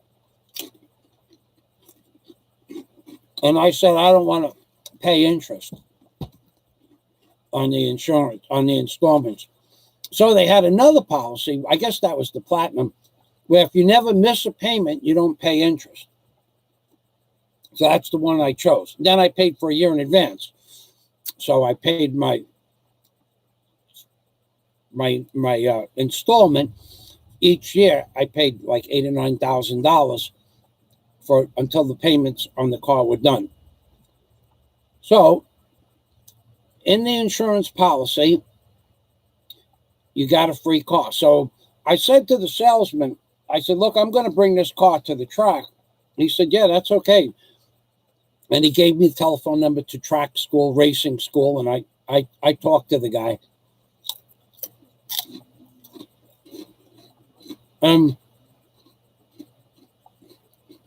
I went to the school, and I looked around. I said, no, this isn't anything I need. I know how to run a car. But I'm planning on going 175 miles an hour, by the way. I'm going to bottom line this car. So anyway, I said, what happens if I sidestep the clutch at like $5,000? He goes, you could do that all day. I said, well, I plan on doing it a lot. He goes, you should plan on keeping your driver's license a lot too. I said, well, one thing at a time we worry about. So I raced that car a lot. Okay. There wasn't a week that went by for almost 10 years. As if the rubber was good on the car, and I only changed the rubber a few times, but when the rubber was good, I went 175 miles an hour. I'll just leave it at that. And that was where the governor shut the car off. Anyway, the car breaks. I blow up the transmission. Said it couldn't be done. It was a T5 Tremic, Tremic, T5 Tremic transmission, I think it was. What, T4 or T3? Mad Max as a sociopath is much worse. Typically, a car salesman. Here we are. I'm just reading that comment now. Jane Art of Life, thank you for stopping by. LaRue Seagrass is saying hello.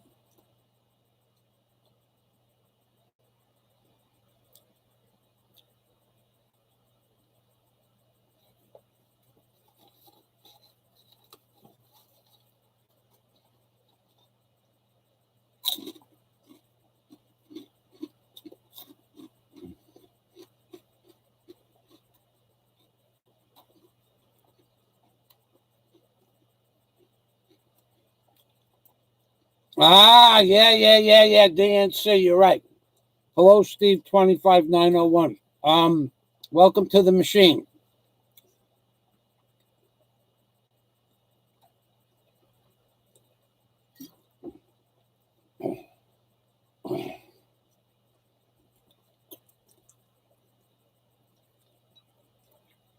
Yeah. I did, DNC.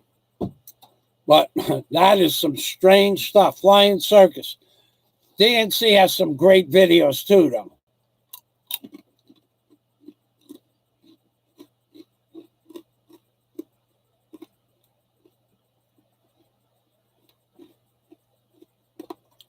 All right, so I'm back down. So where was I? How to deal with the cluster B personality disorder.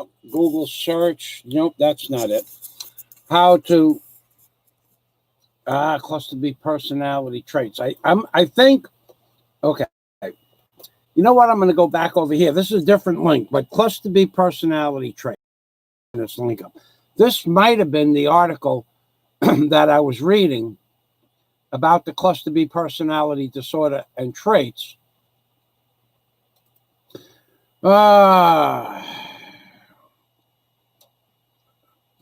What is a hysterical personality? Damn, if that doesn't ring a bell.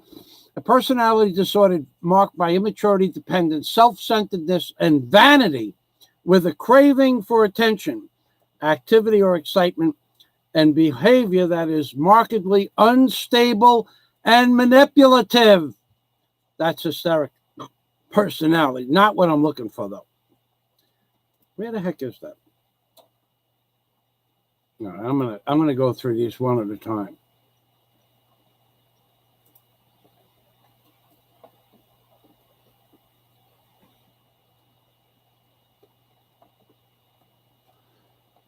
Oh boy, there was a specific one that quantified a particular type of narcissist that was just unbelievable. It kind of summed up the entire.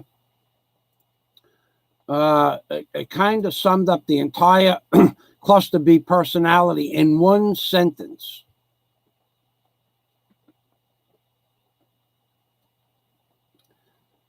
Oh boy, I'm going to find that, which might be. There were so many different links I was reading. I might, and almost pathological jealousy. All right. You might describe a person or their behavior as pathological when they behave in an extreme and unacceptable way, and they have very powerful feelings. Now, feelings. Did see that word feelings, which they cannot control. He or she experiences chronic, almost pathological jealousy. That's part of the particular sentence that I was looking for.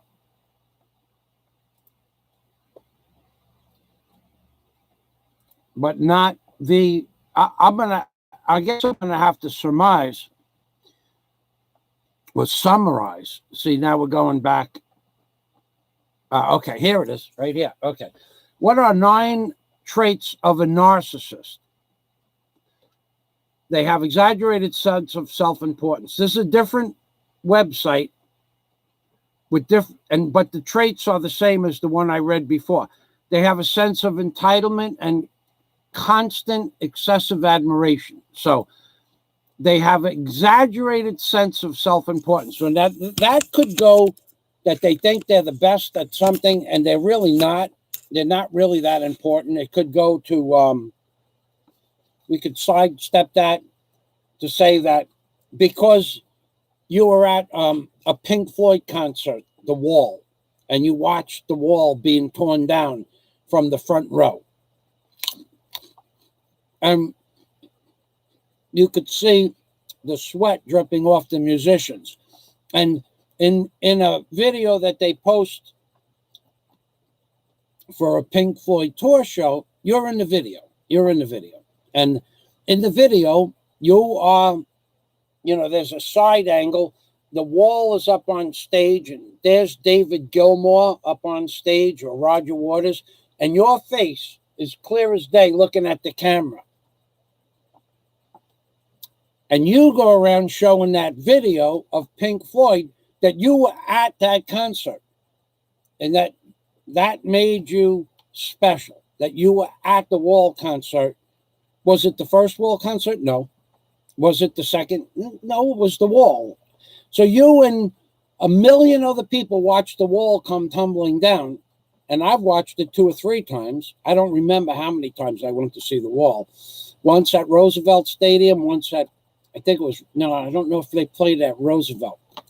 They did do it at Madison Square Garden, and I'm pretty sure they did it at Nassau Coliseum. So I think I saw it twice. But the sense of grandiose entitlement would be that I'm in a picture with the Wall and David Gilmour in the background. You and me and a million other people watch the Wall come down. On any given picture, you could be in any. It's not, it's not something that you should brag about, because you were at a concert with 75,000 people. Anyway, a sense of entitlement require constant excessive admiration.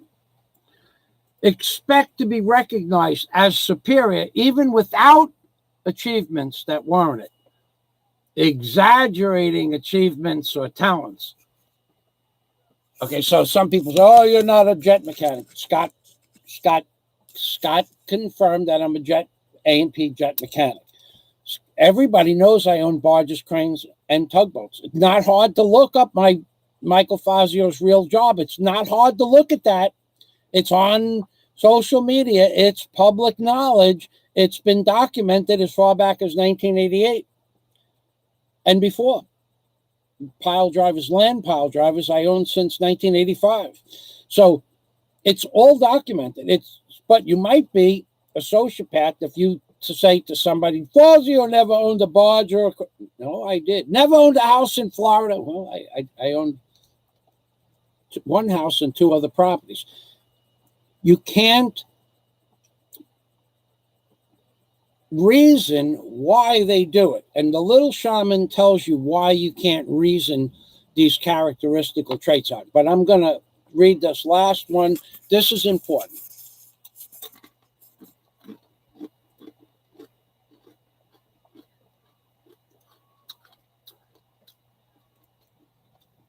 Traits of a narcissist. Oh God, I lost it.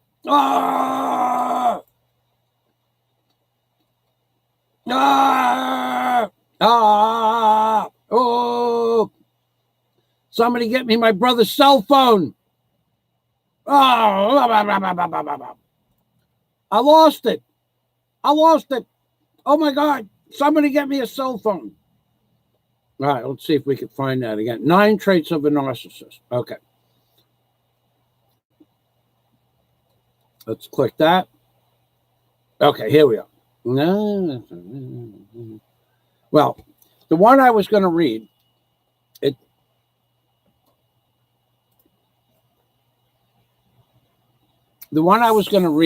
was a grandiose.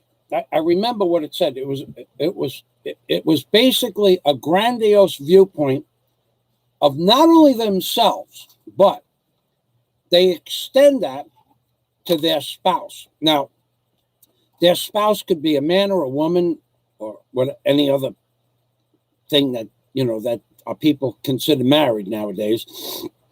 But they believe that their spouse, wife or husband, or girlfriend or boyfriend,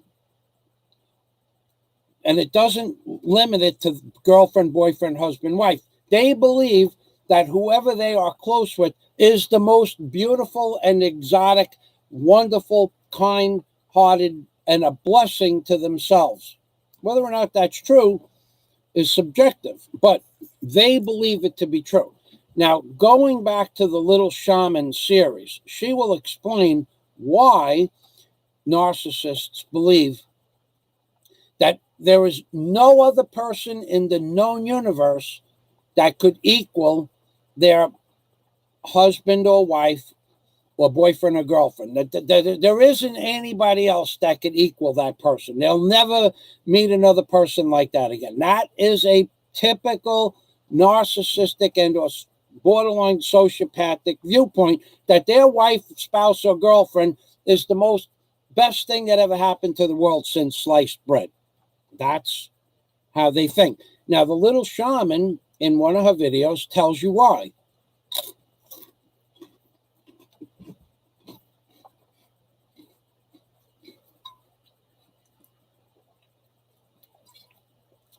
And the why of it is very simple. I'm going to read the comments. The why of it is very simple. Why does that person believe their husband, wife, spouse, boyfriend, girlfriend, whatever it is? Why do they believe that their husband and wife or spouse or girlfriend and boyfriend is the most fantastic thing since sliced bread? It's not based on reality. And the little shaman, the woman, the psychologists, and all other psychologists will tell you the same thing she does. I just happen to enjoy her voice and her method of stating facts. She will tell you that the narcissist and or sociopath and psychopath and or flying monkey, cluster B personality disorders, are not based on fact. They are not based on fact whatsoever. They just don't base their statements or their expressions or behavior on facts. A narcissist has a belief, a thought inside his or her mind. That thought generates into a fact. That fact generates an event, a circumstance. And that circumstance is confirmed and backed up by nothing more than a thought or a feeling. It's called feeling. A narcissist has a feeling, and that feeling becomes fact. This is the amazing part about the whole psychology of this cluster B personality. There's so much to learn.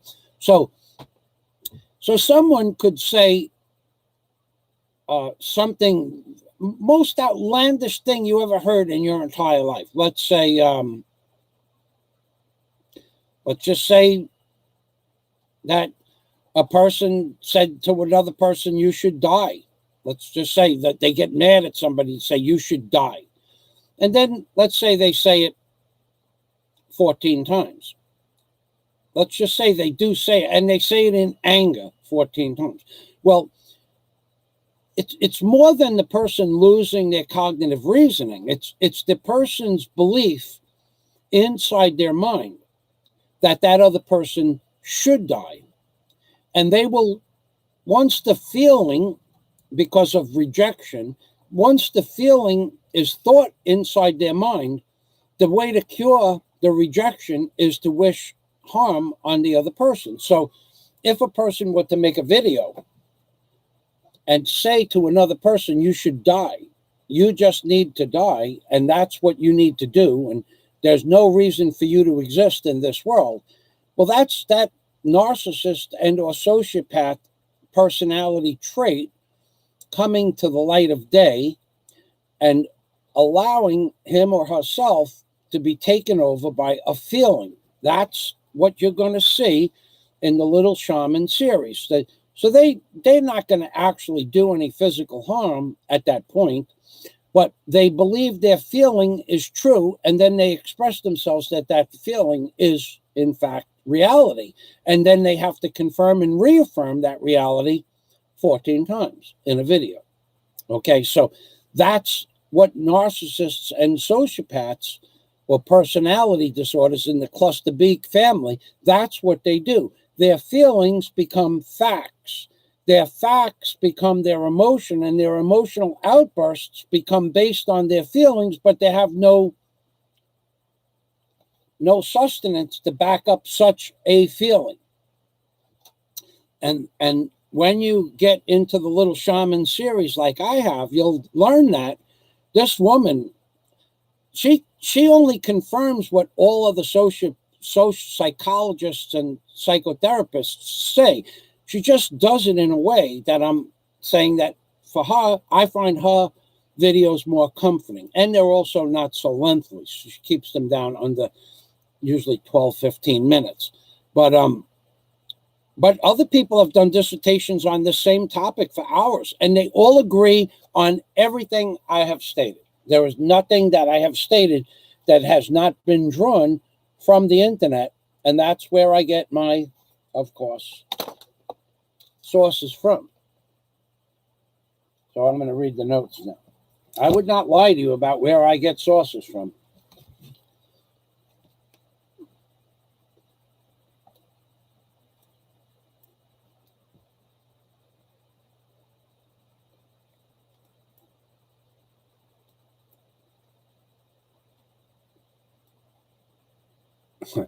The Spurnip guy is gone.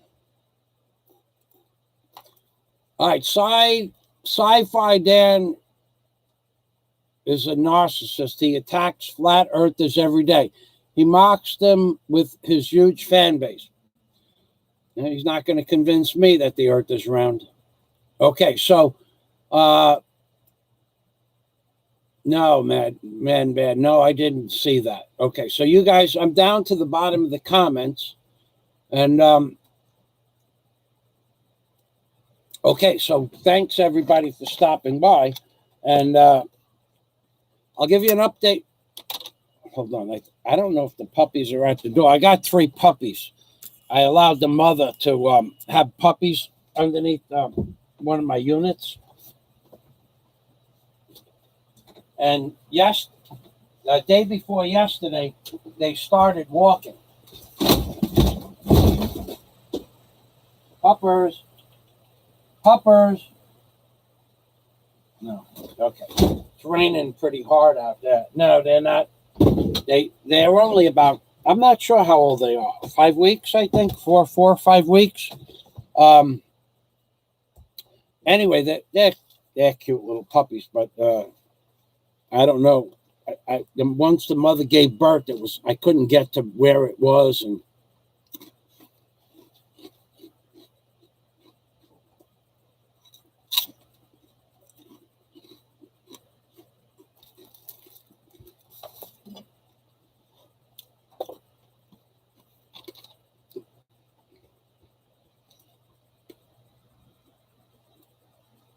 no spaghetti for me, says Scott the Fuego. Started to cut last week. I'm in a miserable, hungry, crappy mood. Yeah, I cut down on the carbs. I actually gained, I don't know. I'm going to guess I gained 1.5 inches on my waist. What I did was I bought some hot dogs. After I saw the price of hot dogs, I went and looked at the hot dogs, which are really junk food. So you don't have to tell me they're junk food. I know it. And I bought altogether 2 kilos of hot dogs, and I gave some to a friend of mine. Just leave it at that. And then I bought 2 loaves of bread for me to have in the freezer for toast in the morning with the butter and coffee, or have them with the hot dogs. And then I bought a loaf for my friend. So I gained 1 kilo. I probably gained 1 inch on my waist from eating the hot dogs and the bread over the course of like 8 days. I ain't eating any more hot dogs, but I had to cut down, and I think it was due to the bread.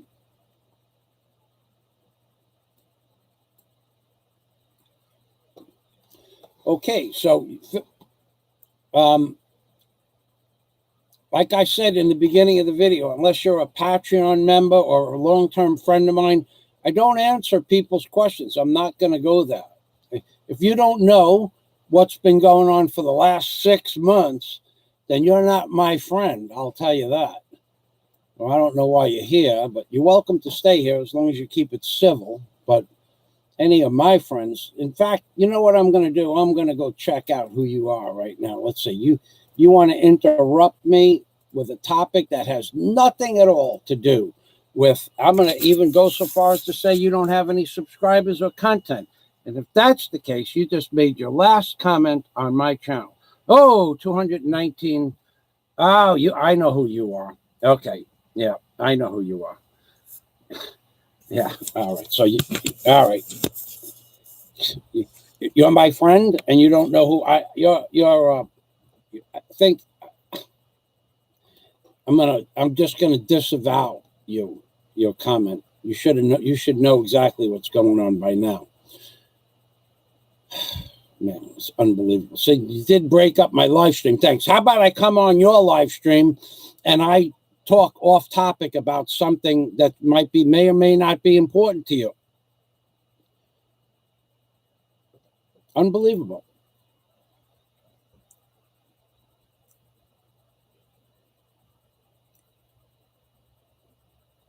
Yep. I didn't block you. You're welcome to post on here. But if you were my friend, if you followed my videos, if you knew what I was doing, you would know exactly what went on and what happened and where Daisy is. But no, you had to do that. You had to sidetrack me with something that's not important. Not important to me at all, actually, but it is dear to my heart because I haven't been able to get in touch with Daisy in over a week now because she's in Mindanao, okay, to answer your question. And I kind of worry about her. Okay, so back to the live stream.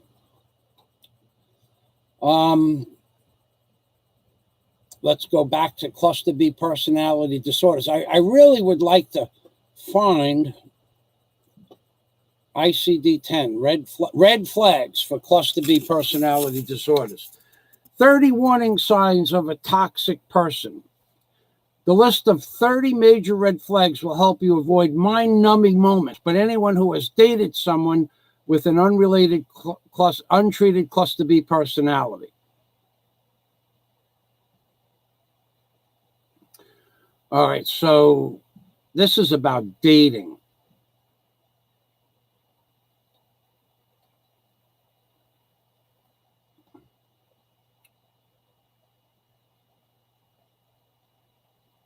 So you can see all of these,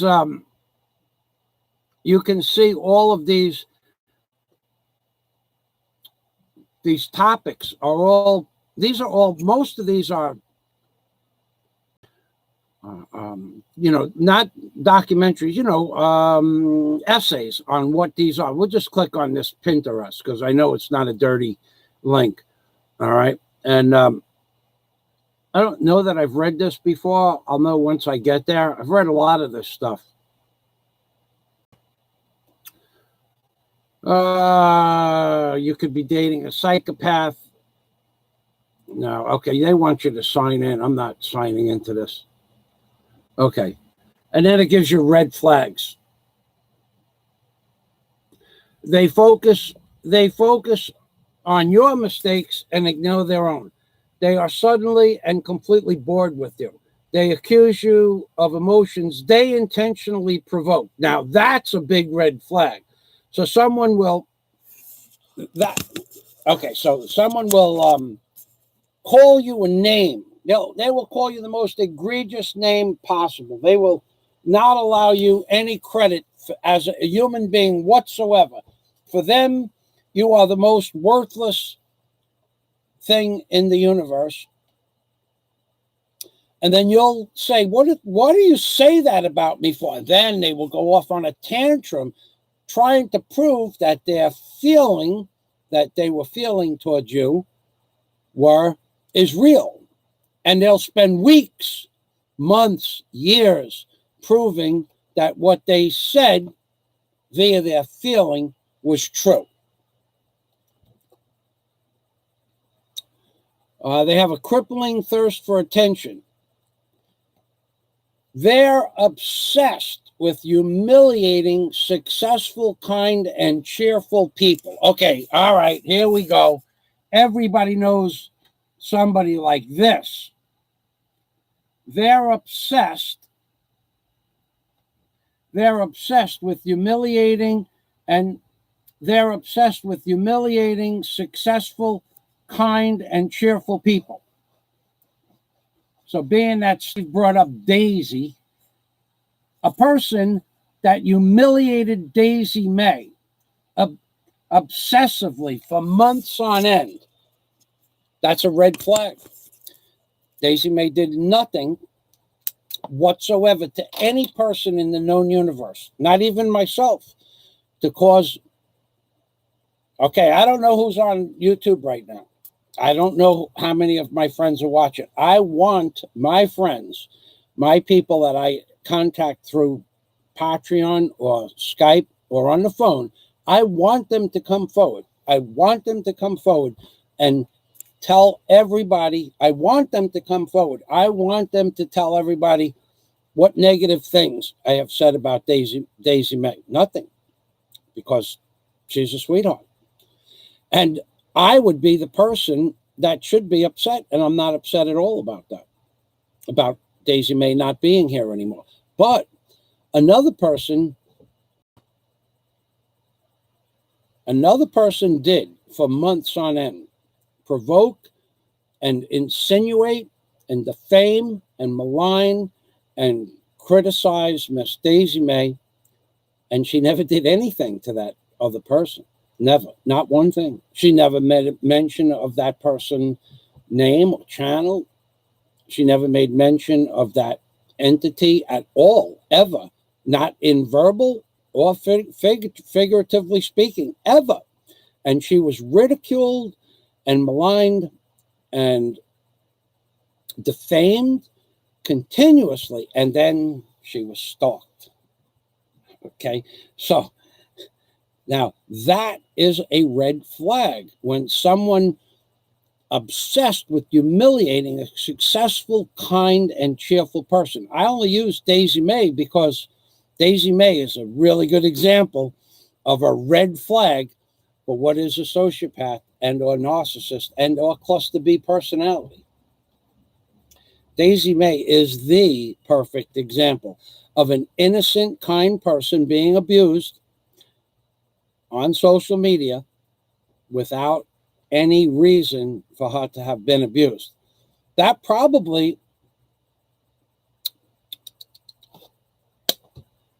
was not a good thing to do for anybody. You fear that any fight could be your last. Whoa, where did we hear this before? Where did we hear I will defend myself even if it means losing my life? You fear that any fight could be your last. Where did you hear this before? I don't care if you beat me up. I don't care if you beat me into a pulp and hospitalize me. I am going to defend the honor of my friend, wife, daughter, mother, father, sister, husband, boyfriend. I'm going to defend it. Even if it means my life. That is the sign of a narcissist and a sociopath. Because there's two things wrong with that in my mind. That you're going to go into a fight believing that you're going to lose, number one. Nobody should ever go into a fight believing that they're going to lose. Nobody. I don't care who you are, who you're fighting. I don't care. I've seen little guys knock big guys down to the ground and beat them to within a pulp. You can never know what's going to happen on any given day in any fight. So that's one thing that's wrong, that you believe it's going to be your last fight. The second thing that's wrong with it, getting into a fight that you think you might lose. There's something really wrong with that. If you think that you're going to lose a fight and get really seriously damaged, and you still get into that fight, if you do it in an immediate fit of rage or anger, then I could understand that. But if you provoke the fight, if you instigate the fight, if you demand that the person fight you, if you threaten the person to fight you, if you say, I'm going to do this and I'm going to do that, and and you do all of that stuff, and you think that you're still going to lose at the end of the day, then there's something wrong with you. That's a red flag. So I'm going to go back to the comments. it says, all right, that page is not available. All right, so, all right.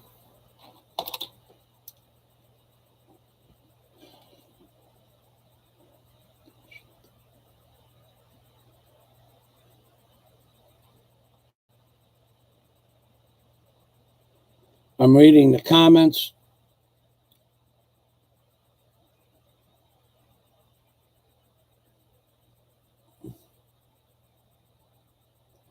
Popcorn is yeah, I've heard the popcorn diet.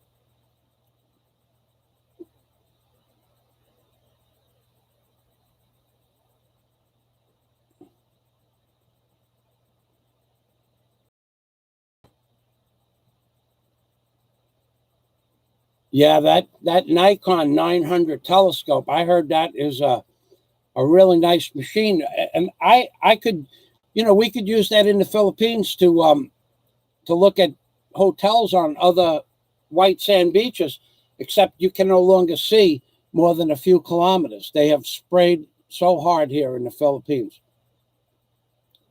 Baggy eyes. If there's one person on the internet that could cause somebody else to be upset, anxious, and or lose their grip, Baggy Eyes has the ability to do that. Yeah, Baggy Eyes is he's like he's like the digger into the unwanted thought process of the mind, like a grave digger for bad thoughts. But he does it in a comedic fashion, and I like that. All right, let me go back to reading a little bit more. I'm still looking for that one particular sentence. It is such a cool sentence. It sums up all of the narcissist and sociopath. Oh boy, it's just not going to be here. It's just not going to be here. These are videos. All of these people, all of these videos, all say the same thing. Nobody disagrees with the characteristical traits of narcissism. Nobody disagrees. Each one of these psychologists and or doctors all agree that these symptoms exist in all of the narcissists of the world. And they just say it in different words. So now, and this is just a different. So not every self-centered jerk in your life is a true narcissist, but there is a tipping point which you can try to spot. A narcissist, by definition, is someone with a pervasive pattern of grandiosity, need for admiration, and lack of empathy, whose symptoms begin in early adulthood, says Corey Newman, PhD, a professor of psychology at Perelman School of Medicine at the University of Pennsylvania, who has written on narcissistic personality disorder. These traits can present in a number of ways. It's hard to say, but both genetics and upbringing play a role to quite a degree. Personalities are inherited, says Newman. But if someone was superindulged, always told that he or she was special or better than other kids, and never given limits, that would likely contribute. On the other end of the spectrum, some researchers think that parental neglect can also contribute to narcissism. So now a narcissist will come back and say, oh, Fazio said that my parents neglected me. No, I didn't say that. I read it from a web page from a psychologist or a psychoanalyst that wrote it for a thesis and a paper or for public information. But the true narcissist and sociopath will feel that this was a direct slight towards them, and they will attack me for saying that they were neglected children. That's what narcissists do. They feel something, it becomes fact. How to deal with a narcissist? It's best to stay way below a narcissist's radar. That means no contact. Signs someone's a narcissist.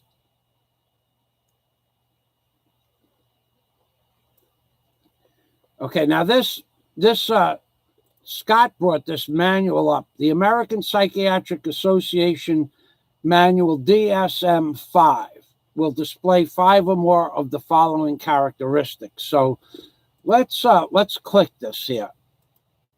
Let's click this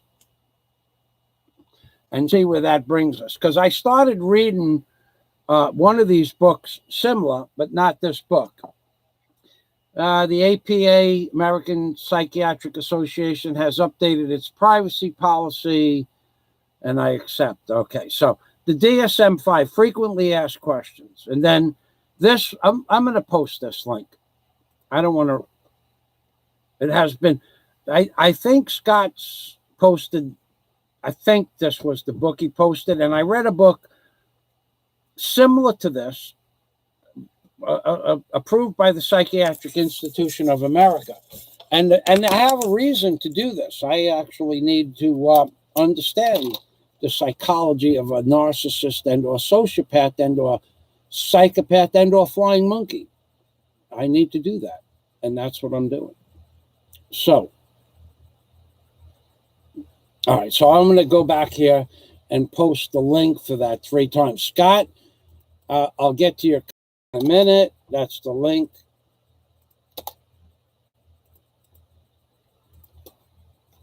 Okay.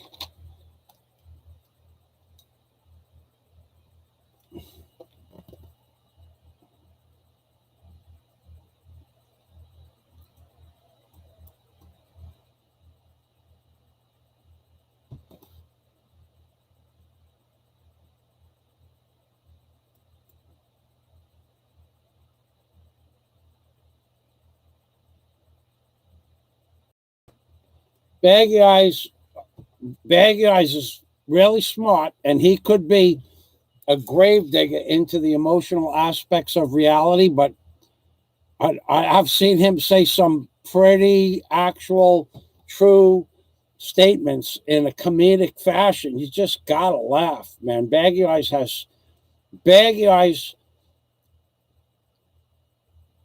I would say Baggy Eyes' IQ is well above normal, if not genius, according to his comments. That's what I would make a statement that bold. And I could even just look at the way he writes: dramatic, comma, overly emotional or unpredictable thinking or behavior.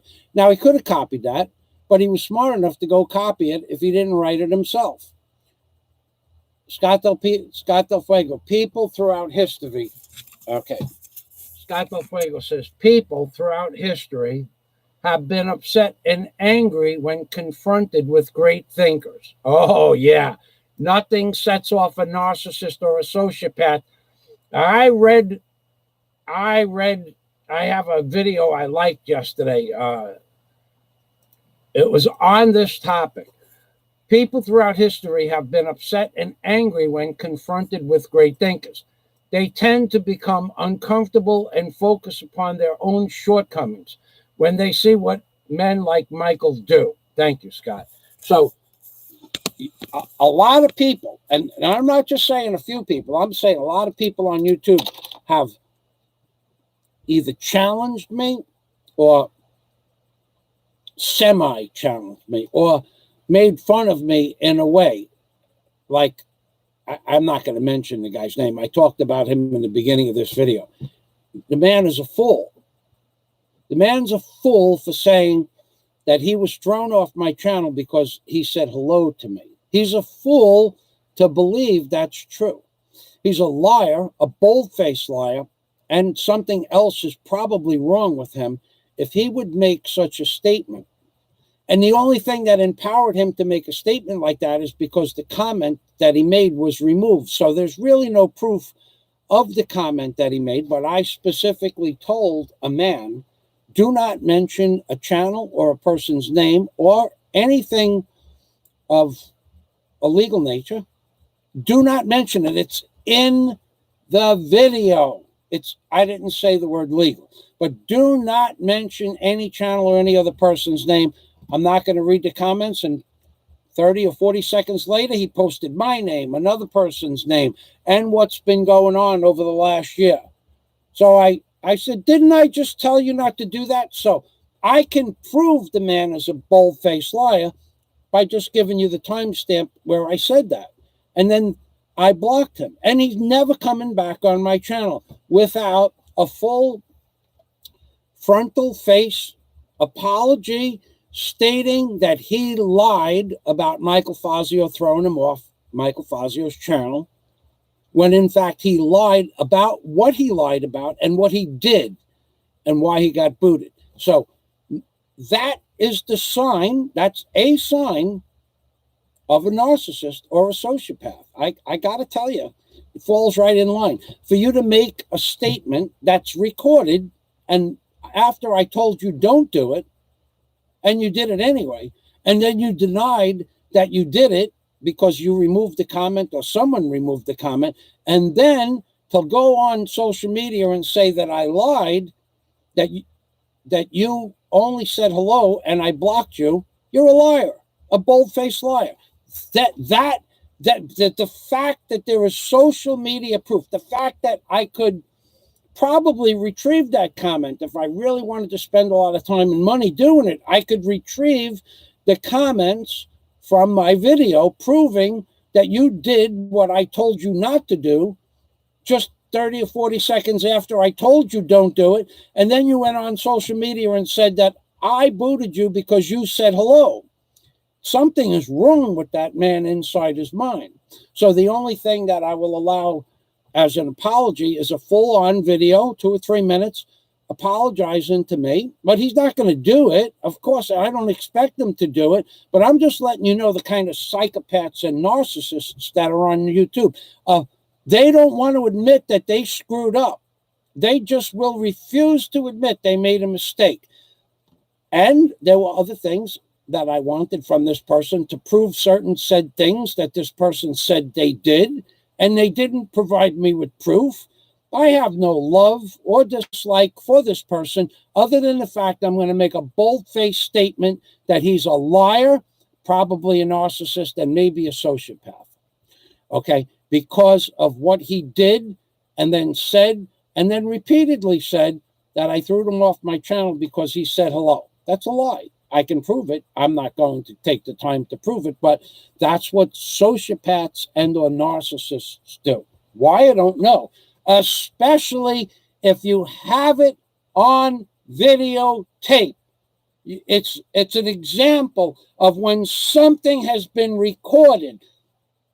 The words on the screen are removed from the comment section, probably by him, maybe from one of my wrenches, and maybe even I did it when I blocked him. I don't know.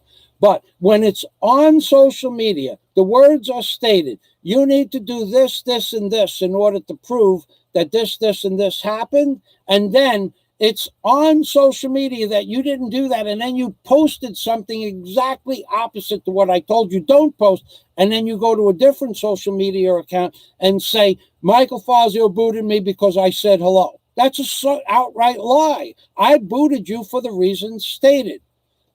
That's a narcissist. That's a sociopath. That's a tendency to be a narcissist and or a sociopath. And by now, a lot of people are in agreement that the tendencies and or traits are they run strong in you, dude. They run real strong in you. And everybody knows this. I get messages. I see comments all over the internet that this particular person I'm talking about is either narcissist or borderline narcissist or sociopath or borderline sociopath. Everybody. All intelligent people see you for what you are. You can be whatever you want to be. I don't care what you want to be, but you are not getting away with calling me a liar. I can prove that you're a liar, and I just don't want to take the time to do so. But,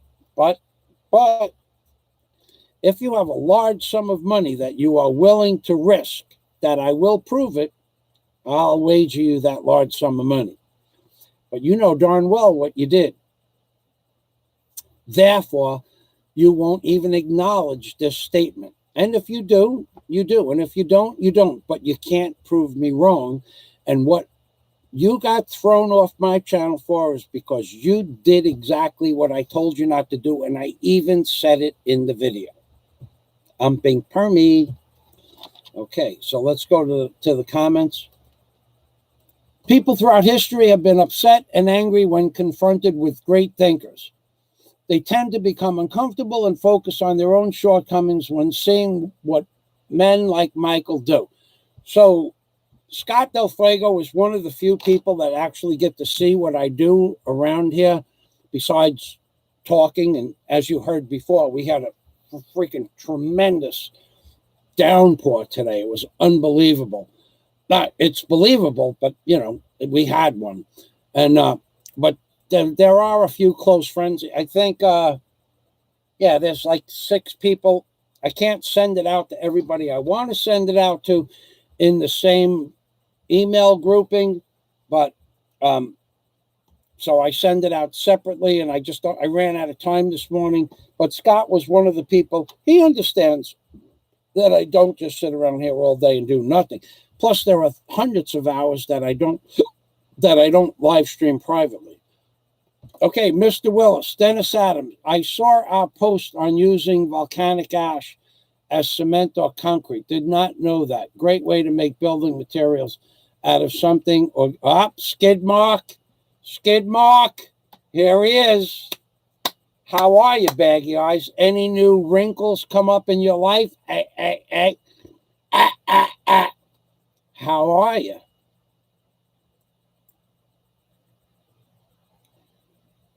Okay, that's a good question, so I'll try to answer it. Mad Max says, what personality can deal with a narcissist? I wonder. Okay, so all throughout the series of narcissistic dissertations and videos, the best thing is no contact, which I discussed. No contact means move to another state, don't answer the phone, don't talk to them, don't let them come near your house, don't let them in your door, don't let them talk to you in the office. That's no contact. What kind of people can deal with a narcissist and or sociopath? If they choose to, for a specific reason, strong-willed, strong-minded, intelligent people that know they are being manipulated and or hoovered can deal with a narcissist to some degree. But you should know that no matter how strong or intelligent, it's in every single viable book and or video, no person can change the mind of a sociopath and or narcissist. It's not, I don't, there was a number I read, but the percentage of people that become normal or so-called normal after being a full-blown narcissist and moving into the sociopath aspect of reality and or psychopath, a full-blown narcissist / sociopath is probably irredeemable. You can work with them and live with them to some small degree, but they will never get it. And if they're smart, they will try to fool you into believing they get it. And as soon as you release the reins on their control, they'll go right back to being a sociopath and a narcissist. And that's the case with a lot of people. So you'd have to be real strong, and you have to understand the basic premise of what a narcissist and sociopath is, which is why I've done all this research. I mean, I've now watched, I try to watch 3 or 4 videos a day. I try, not long ones, 10-minute videos. And I usually do that when I retire from my outside work. And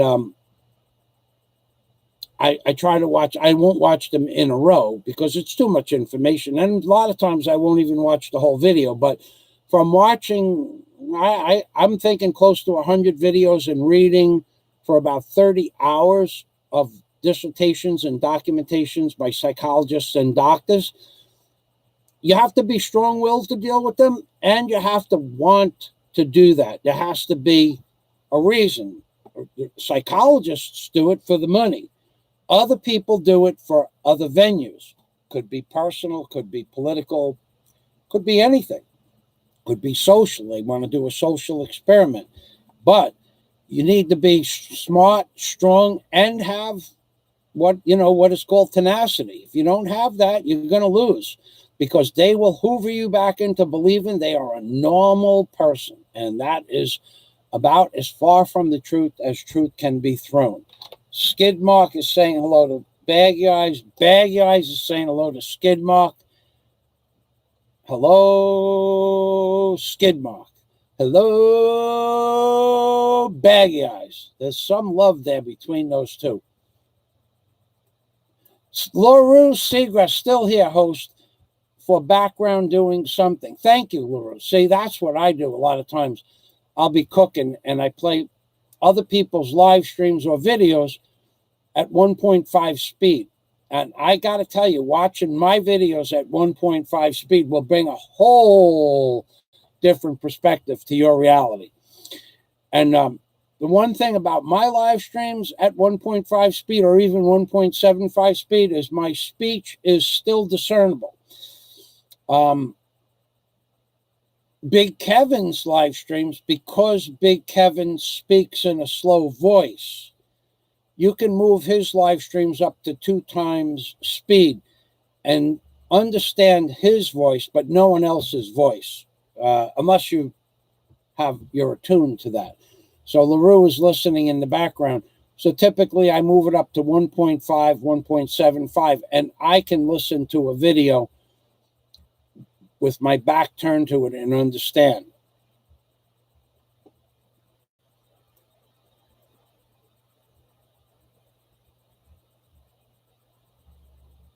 Okay, Scott, I'll do that. Let me make a note of that. Let me copy that down.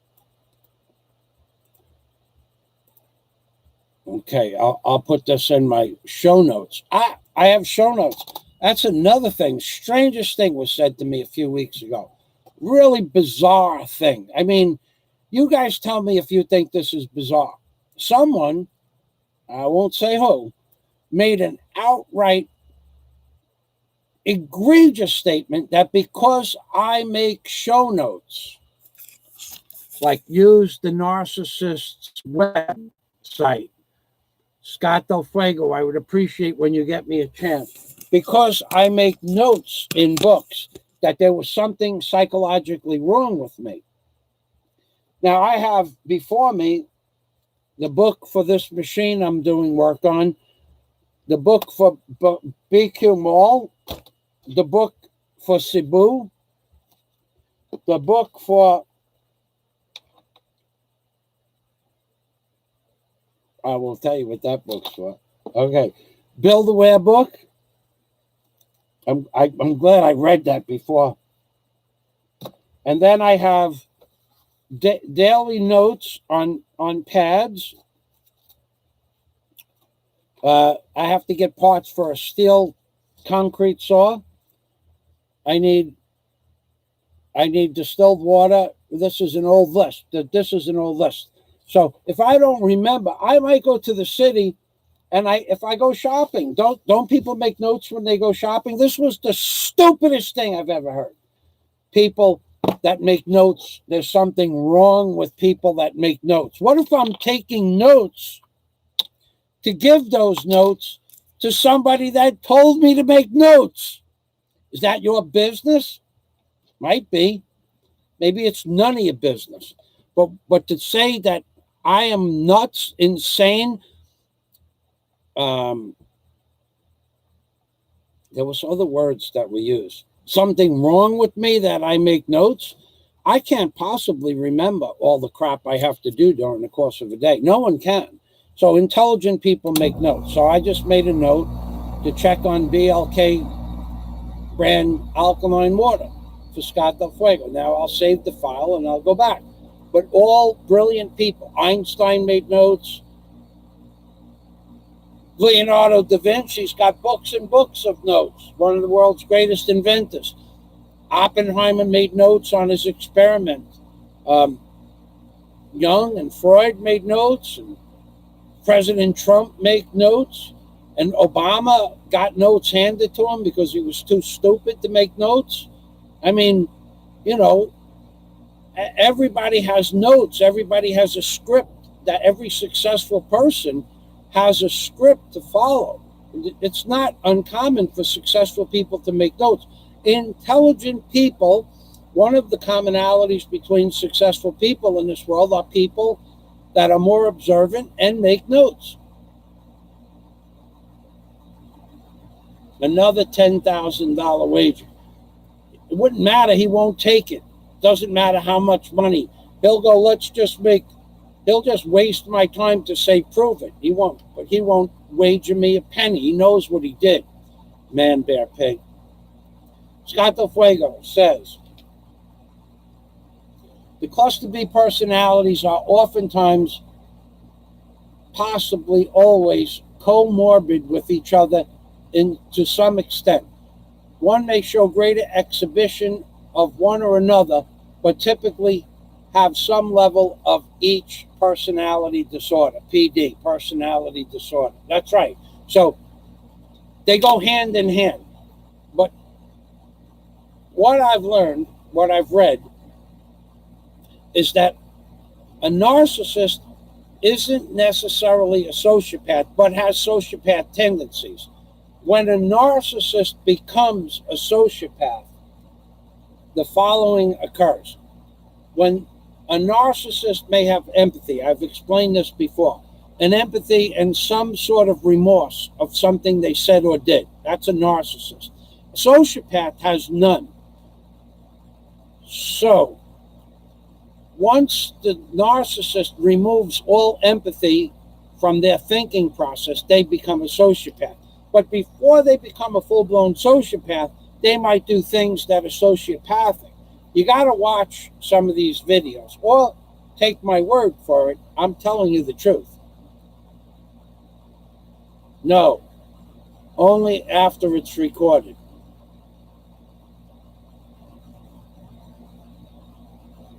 That's right, man, bear, pig. Obama was a smooth operator. Now I'm going to tell you a story about Obama. Okay, so let me explain this to you. We have a YouTube entity out there that believes he has never done anything wrong ever in his lifetime. He's the perfect human being. He's never made a mistake. He's never done that. And he has promised to remove, I don't know, so many channels I can't keep track. But recently, it doesn't matter what channels he's going to remove. He's going to long form them until he flags the channel and they get them removed. That's his objective goal, is to do this because he feels he can clean up $1 trillion business simply because inside his mind, his feeling is that it's his duty to clean up the YouTube Philippines genre. Okay, so he can have those thoughts all he wants. But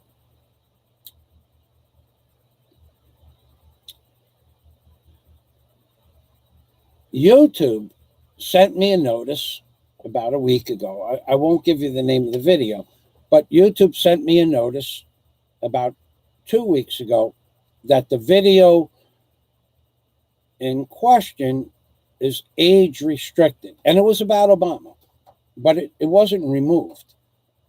Because all of my Obama videos, I could give you the law, but I can't quote the law. So that was 2 weeks ago. I got a notice saying that one of my Obama videos was removed, but it had something to do with the content. Now, I don't have time to watch it. I know I was being abusive. I don't like Obama. So they sent me a notice 2 days ago that another one of my videos got age restricted, not removed, there's no strike or anything. It got age restricted because of the title.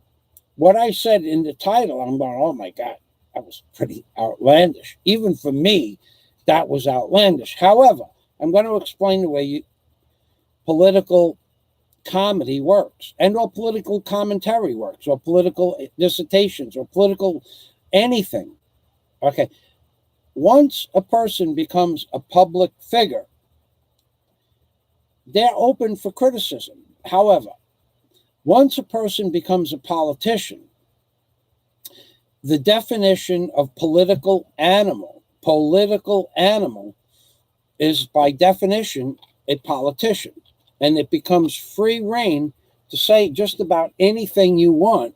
I'll show it to you right here. We're going to go right up here and we're going to Google political animal. We're going to go right there. Political animal. All right. Watch for that. POLITICAL and political animal. Let's just Google political animal.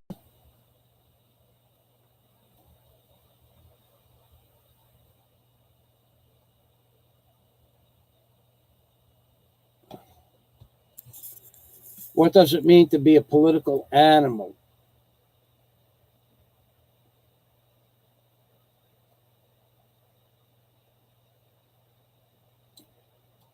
All right.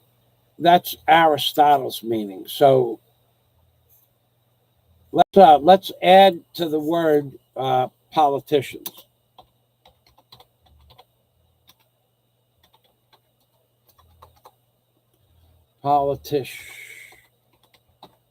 Political animal, politicians. Okay, political animals and animal politics.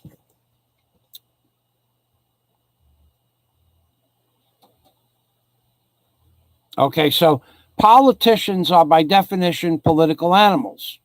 Again, back to Aristotle. So, but basically, it used to say, and now that Google has removed it, when you Google political animal, it came to government held jobs like the president or the governor or the mayor. They were political animals. I'm sure it's still here somewhere. But anyway, Obama, and it might have been removed because of all the people that called Obama names. And it may have been removed for that. But so many people despised Obama.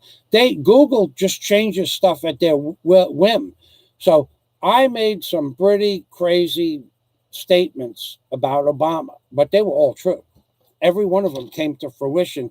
And if they didn't come to fruition in the light of day in public, they were probably true and hidden behind the scenes in the political background.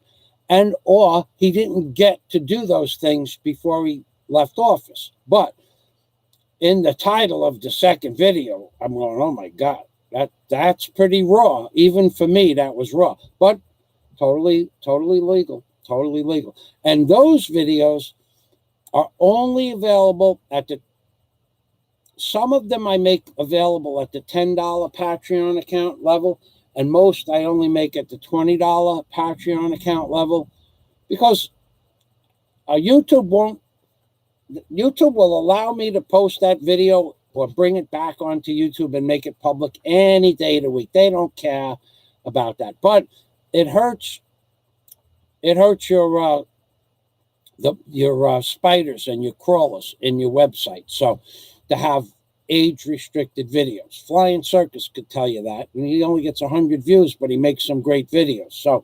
So that video I made with political animals, and it was a political animal Obama video, was totally off the chain. But now I have about 300 videos like that. I never stopped. Every day I made a video about Obama. That's how I got 18,000 subscribers.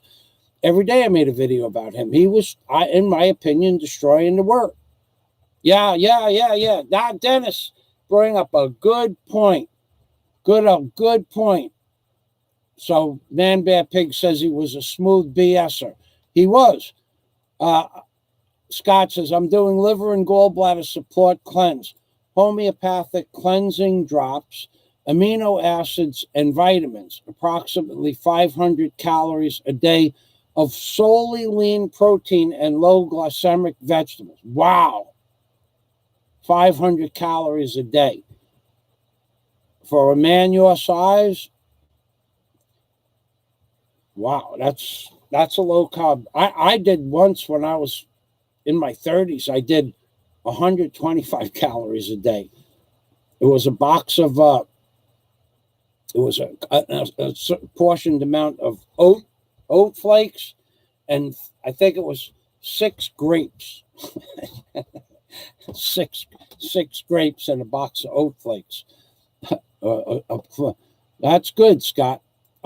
Dennis, lawyers take notes. Lawyers, see, that's another profession. Another profession that takes notes, Dennis Adams brought this up, are lawyers. And if yours does not, you better find another lawyer. But what Dennis neglected to say, and he may go on to say it later on, what Dennis neglected to say is every time your lawyer takes a note, they charge you for those notes. So not only do they feel it's important to take the notes and to review the notes that you give them, because if you have a lawyer, you have to give your lawyer notes. They charge you to read your notes, and then they charge you to write their rebuttal for your notes or their response to your notes. And then if you call up your lawyer on the phone, they record the conversation, and then when they charge you for the recording of the conversation, and then their secretary takes notes on what you said during the conversation, or they take notes and write notes down about the conversation, what time the call came in, how long the call was, what you talked about. Lawyers take notes, and then to insult you further, they charge you money to take notes. That's Dennis Adams just brought out a good point. Scott could tell you that better than anybody.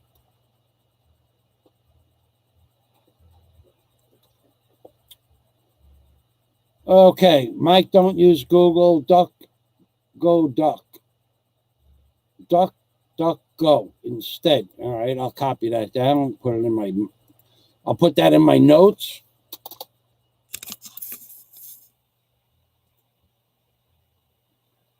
All right, I'll take this and I'll make it really big. How about I make it number 36? And then I bold it, and then I make it yellow. Duck, go. Duck, go. Duck, go. Thanks, man, Bad Pig. I'll check it out. But I have that as my browser. Scott's bringing up another professional entity. Police detectives take in-depth notes, as do good physicians. That's right. Do you think your doctor can remember your office visit from 30 days ago when they see on average of 7 to 10 people a day? They can't remember. They take notes. Or my dentist doesn't even take notes. He stands there and looks at your teeth and goes, G7, blah, blah, blah, blah, in Visaya, G9, G10, with bottom B10. Blah. He doesn't even take the notes. His secretary takes the notes. So all intelligent people make notes. So that's fact, Jack. So we're up to 3 hours. One thing I'll ask for your indulgence. My distilled water is done. To answer your question about the BLK water, Scott, the only thing I could do is Google that. But what I can tell you is that in America for 10 years, from 2001 to 2013, what cured the blistering of my feet and on my scalp and behind my ears that happened in 2001 when I got chemical poisoning from where I worked, the thing that stopped that was distilled water. The distilled water that I have outside, it's called the H2O distilled water maker. So this is pure distilled water. So I don't know what you're paying for distilled water, and I don't know how much it. Based on the wattage of my water distiller,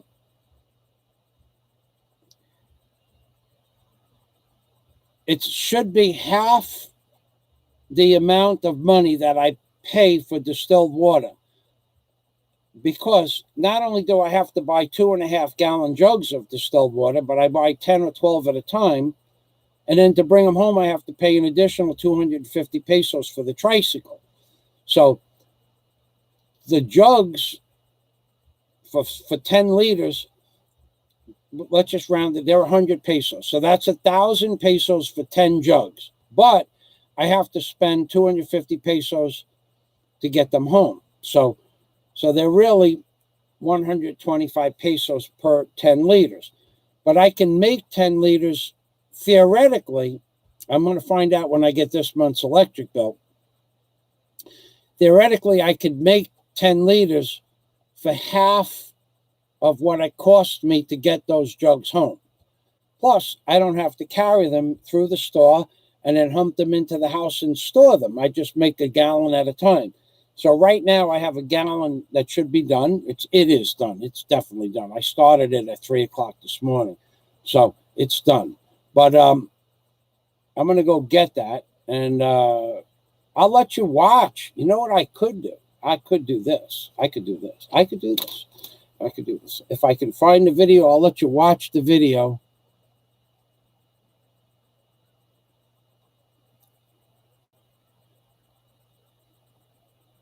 I'm going to let you watch this video.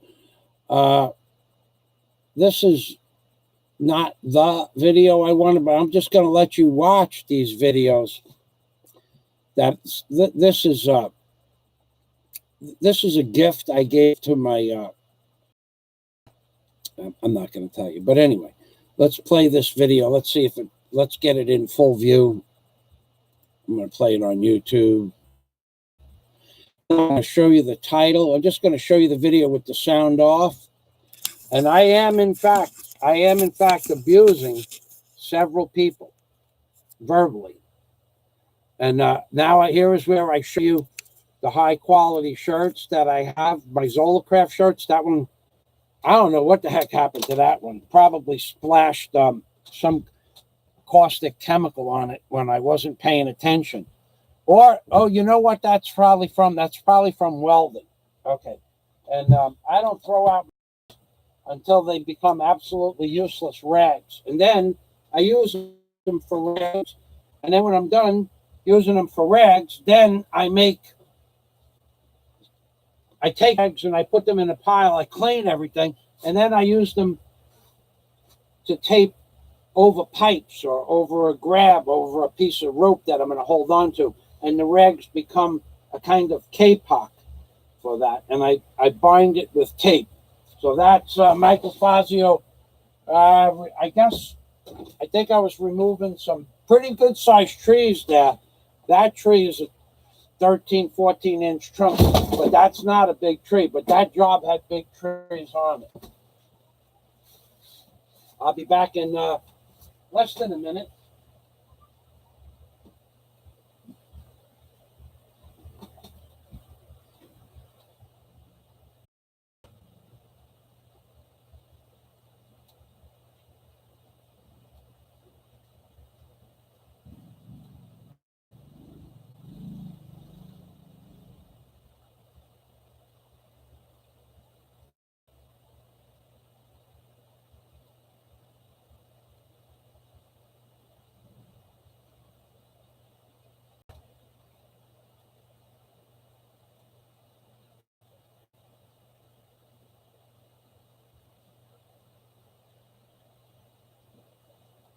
Oh, all right. Hey, Scott, one thing I want to tell you, I sent out a video this morning of the work I did yesterday. Boy, I actually put 3 to 4 to 5 layers of paint on the thing I was building. Luckily, I'm drilling the holes through because it rained last night. It rained after I was done. It rained this morning, and it's still raining now. Had I not sealed up those holes, I think the plywood... Now, this is American-made exterior plywood from the 1990s, so I'm not so concerned about it, but had I not sealed up those holes, that plywood would have wanted to blow up because they're full of water now. So I'm going to, yeah, baby. There's another video of That's My Time Backhoe. Another series of lies, deceits, half-truths. and social BS is that Michael Fazio never owned a backhoe. Oh, no, it just has my name on it and with my telephone number. And here we go. We're working. Men do for a living. So that tree is about 40 foot in length, 13, 14 inches at that point. And I'm going to move that tree where I want it to be. One way or another, that tree is going to get moved right now. So you people out there with your big mouths and your social media, blah, blah, blah, and you're a tough guy and you went here and you did this and I'm going to buy that and I'm helping this person do this and I'm doing that. You people with your big mouths that now work in an office and make a bunch of money, this is what men do. So when you were young, if you were in the service and you did a couple of years in the service, you had 10,000 people backing you up. You had 10,000 doctors, 10,000 airplanes, 10,000 helicopters to back you up.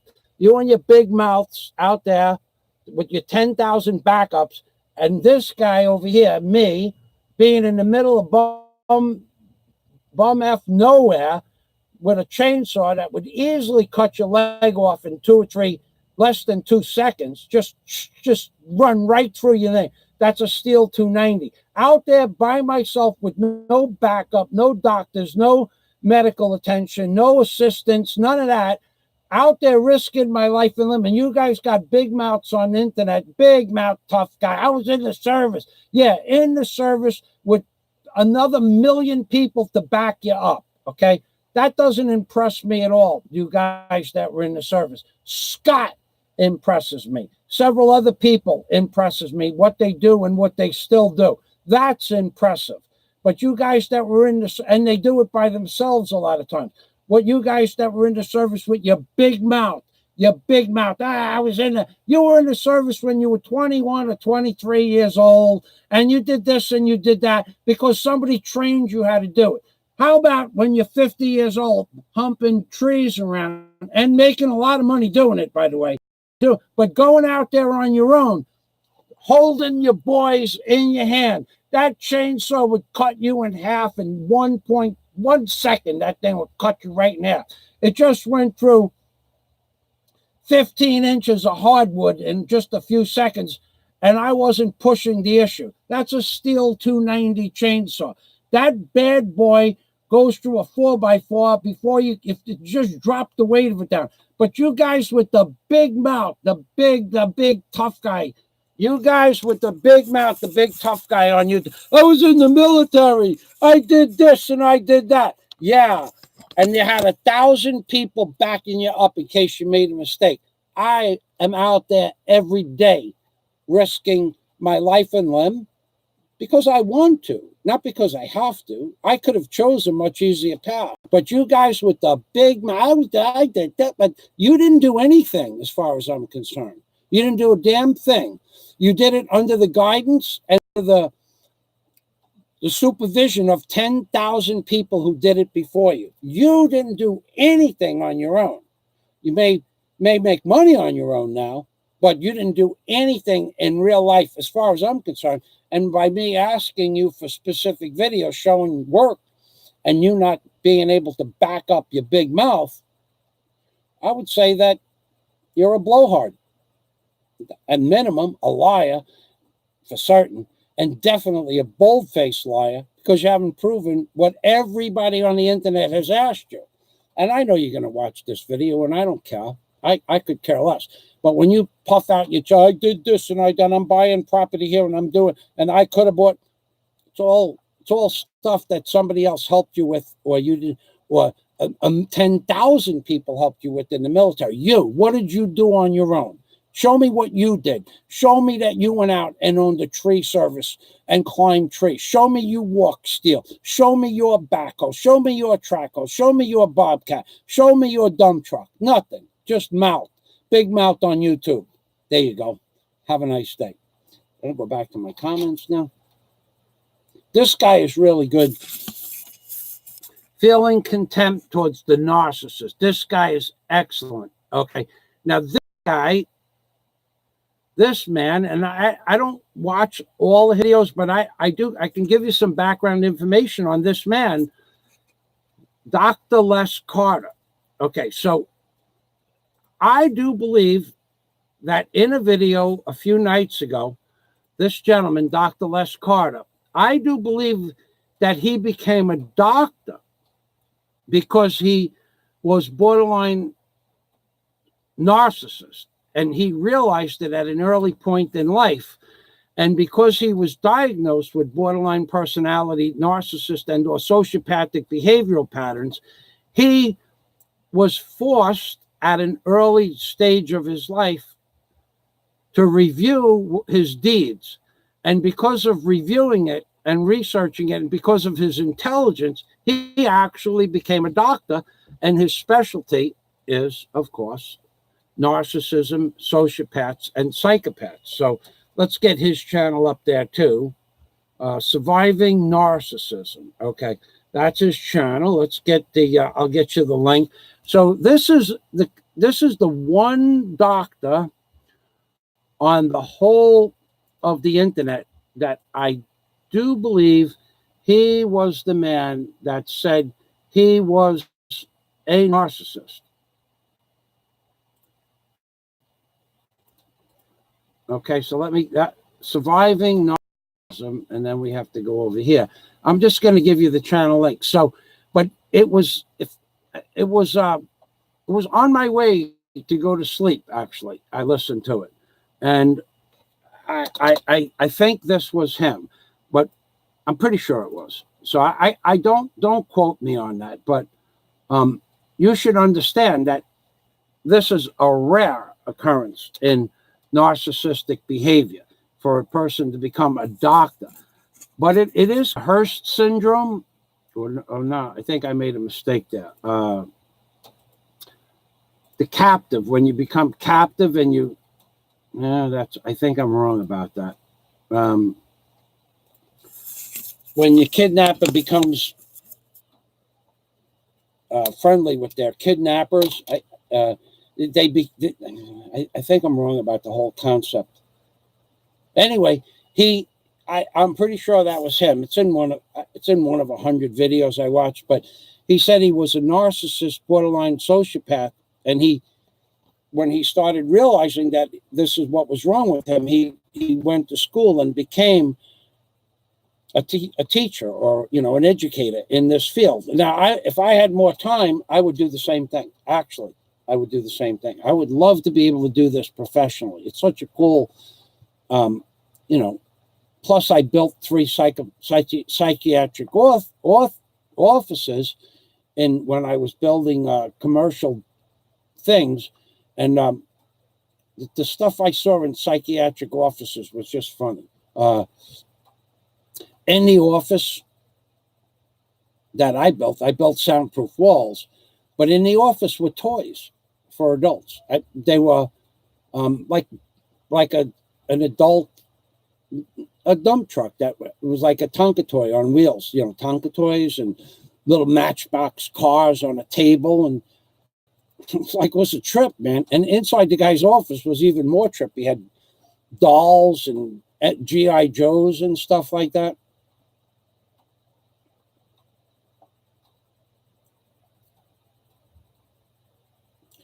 The EPA is the biggest organization that doesn't tell you the truth, just like the American Medical Association and the CDC. They don't tell you the truth anything, Mr. Willis.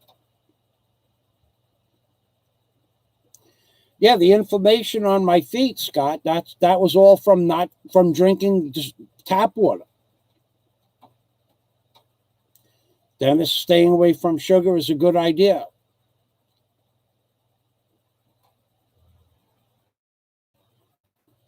He lifted beer handles in the military file. I don't know what he did. He's got a resume according, that could be true, his resume, but most people don't have pictures of when they were in the military. But I believe he was in the military. I have no problem believing that. He's never said any kind of outlandish story that I would feel necessary. Oh, I was that. if he did what he did what he did with the supervision of 10,000 people before him. But when I specifically asked him for videos of him building something for said woman on the job with his face and his hands getting dirty building stuff, it came to naught. So I'm calling BS on that. And he might hold back for another 2 weeks and say, see, I showed you, I did that. You know, why didn't you just do it right away? Because then he's just building up drama, and then that makes him a drama queen. And we put drama queens over there, and the real men stay over here.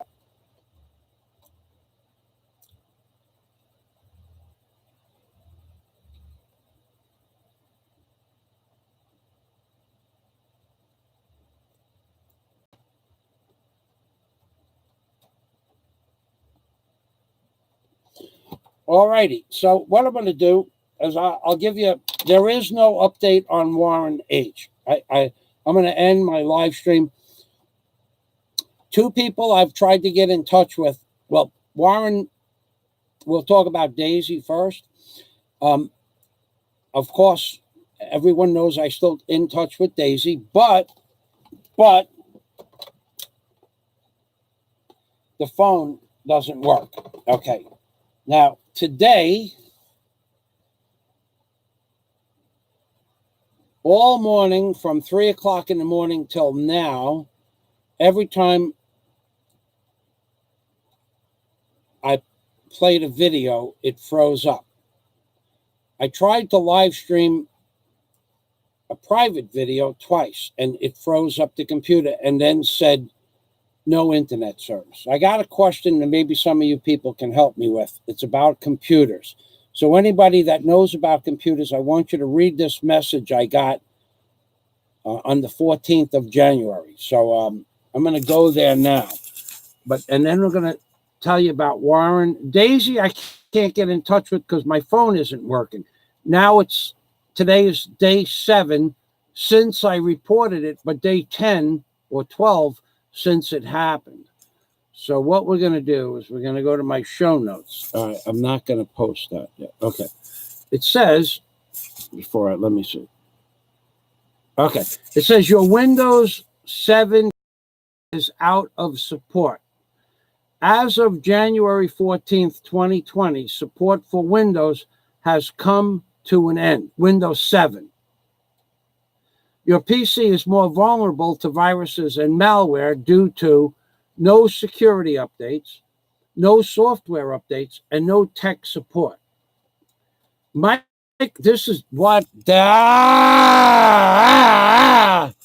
Microsoft strongly recommends using Windows 10 on a new PC for their latest security features. So Microsoft wants you to go out and spend, for anywhere from $300 to $3,000 on a new computer. So can somebody tell me what this means? Windows support for Windows 7 has come to an end. Your PC is more vulnerable. Now, I don't have a virus because I ran virus protection full scan, took 5 hours each time, twice in the last 3 days. Saturday I did it, and Sunday I did it. So don't have any viruses or anything like that. But this is the thing I think they're trying to slip it in.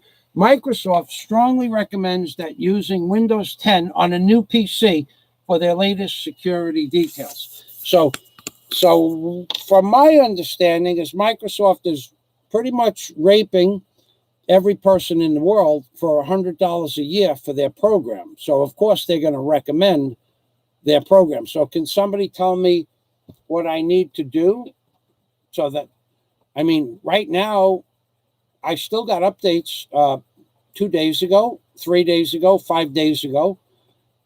And I installed the updates and restarted the computer. It's working fine now. Even the phone, the static is almost gone. It's still there though. Hello. Let me push redial. See who I called last. But as soon as I pushed redial, it went to deadness before. Now it's ringing. Okay, I think I think I called Daisy, but I'm not real sure. In the meantime, if anybody can help me with this Microsoft 7, please do so. I have a list of people to call. It's already 10 days since I've made a phone call, so I don't know who this is, who's going to answer the phone on the other end. But if it's a girl, no, it's not happening. Okay, let me put this water. Okay, so I'm going to go back to my notes, to my show. I'm going to save this. I'm going to go back to the show. I didn't ask you if I didn't say I was going to load Windows 10, Mad Max. Microsoft is saying, or someone is saying to buy a new computer with Windows 10, Mad Max. But I'm not buying a new computer. Warren has a brand new computer for me with Windows 10 in it. Just unable to get in touch with Warren. But the notice is suggesting that I buy a new computer. Let me show it to you again. Microsoft strongly recommends using Windows 10 on a new PC for the latest security features. So it's not saying download Windows 10. It's saying that you should use it on a new computer. They want you to go buy a new computer and then give them $100 a year. And I will if I have to. But as of now, there has to be some place to get updates.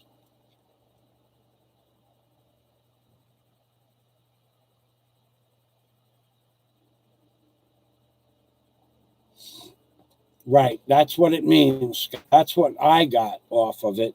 They won't be giving you any new patches. Right. So eventually, well, either the virus protection program I'll just run a virus protection program every night before first of all, I go to very few dirty sites. I've never been to a porno site. Never played a game, where there might be some virus in the game. Never one time have I ever gone online and played a game or watched somebody else play a game on one of those websites. I don't do that. So the only sites I go to are clean sites. So no one knows how to just all right.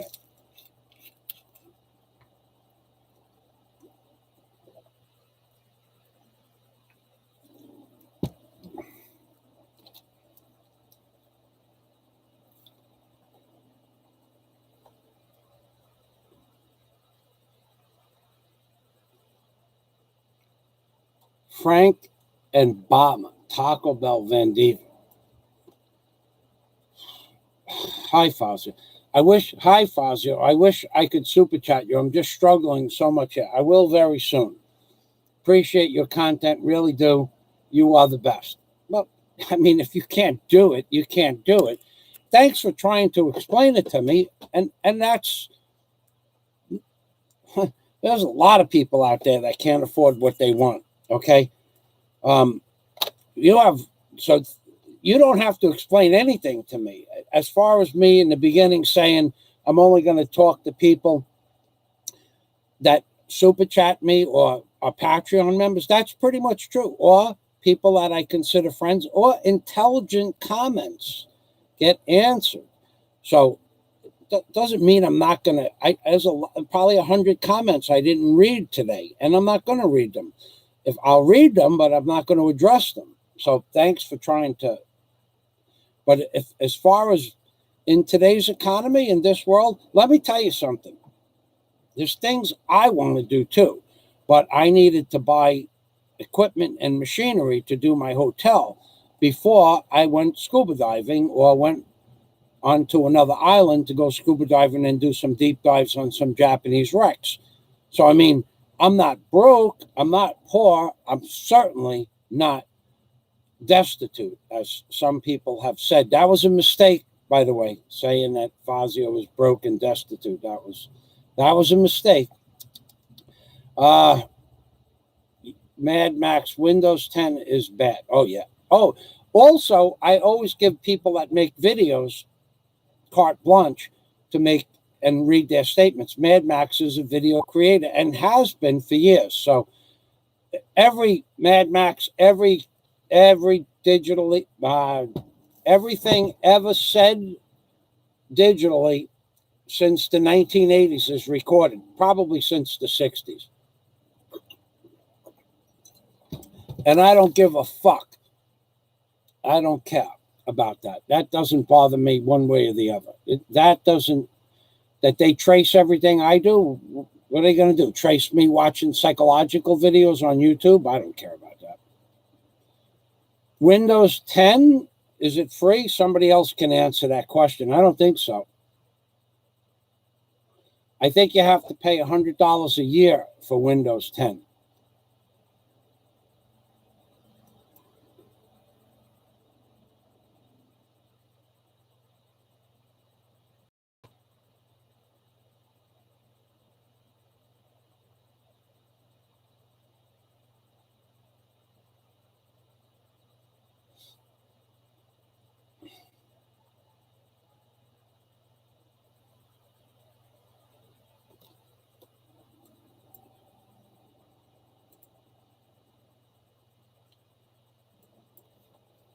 Man, bear, pig. Yeah, Warren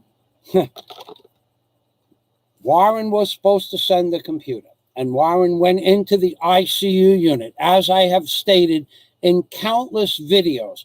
How is Warren going to ship a computer from the ICU unit to Michael Fazio? I have said this in countless videos, that Warren is sick in the hospital and doesn't have access to an automobile or a shipping agency, and the one that he had was $343 to air freight it, and in order to get it, I would have to go to Cebu and give them information about the Bluetooth. So, I mean, do I really need to say this again? But Warren was supposed to send the computer. He will send the computer. But he didn't send the computer because he's in a hospital in intensive care. And I don't bring up the topic. The few times I've talked to him, I don't bring it up. I don't know what to say, that other than I've said this a dozen times about the computer. As soon as Warren gets better, he'll send me the computer. But I've said it a dozen times. It's a sad story that Warren spent $2,500 on a computer and he can't get it to me. But it is the way it is. And I will refuse to mention it to Warren. Although he mentioned it once. I said, Warren, he was only out of the ICU for 4 hours. He's going, I said, Warren, forget the computer. Forget it. Okay? You send it when you're ready, when it's possible, and when you get better. But, he even offered to just send me the money to buy a new computer. And I said, no, well, just wait. What are you going to do with that computer? He goes, I'll just keep it as a spare. I said, no, wait. My computer runs fine. Warren is in the hospital. Warren is in the hospital in an ICU unit. He can't send me my computer. I have to make an announcement like the king made an announcement. I feel bad that he's in the ICU unit, but okay, let's see what we have here.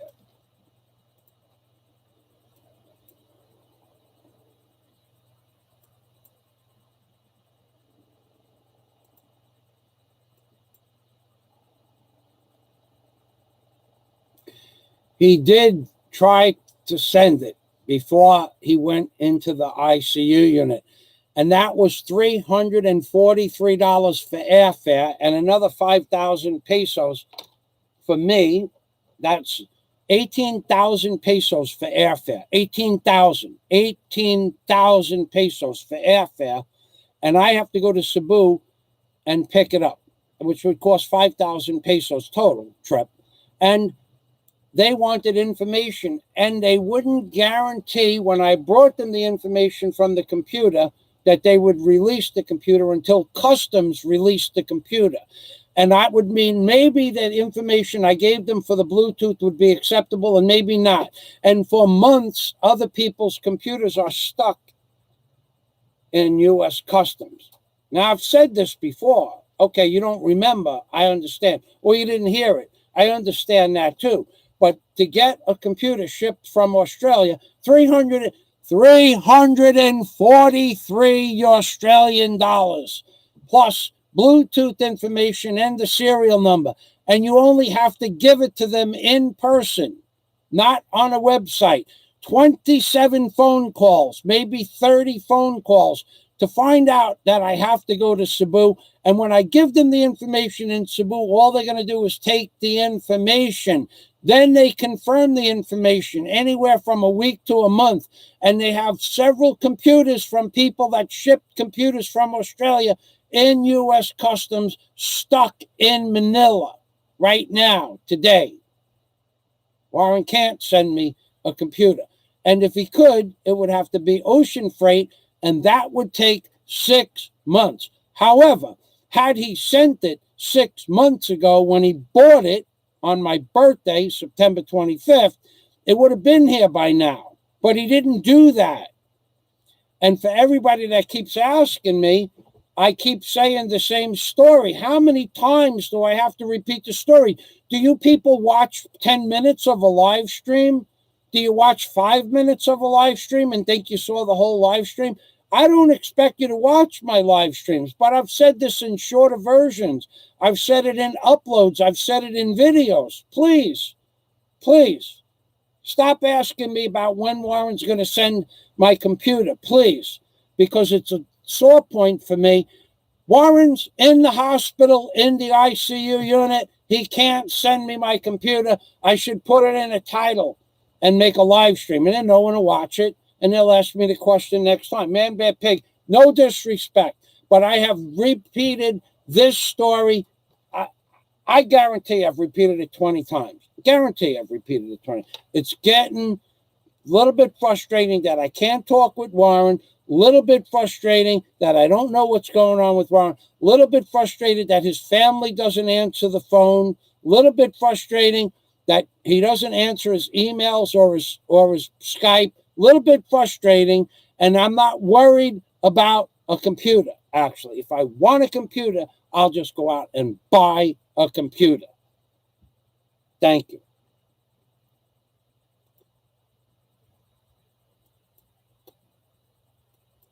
Bye-bye, Luru Seagrass. Thank you for stopping by.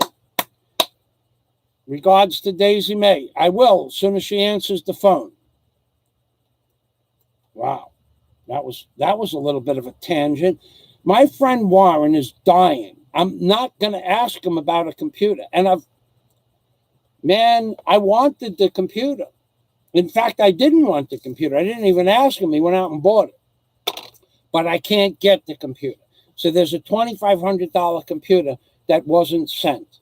Okay, there are other things more important than a computer. Really. Bye, LaRue. All right. I mean, a lot more things that are important than a computer. Like maybe talking to Warren would be more important than my computer. Hearing his voice, seeing his face, that would be more important than my computer. Oh, boy.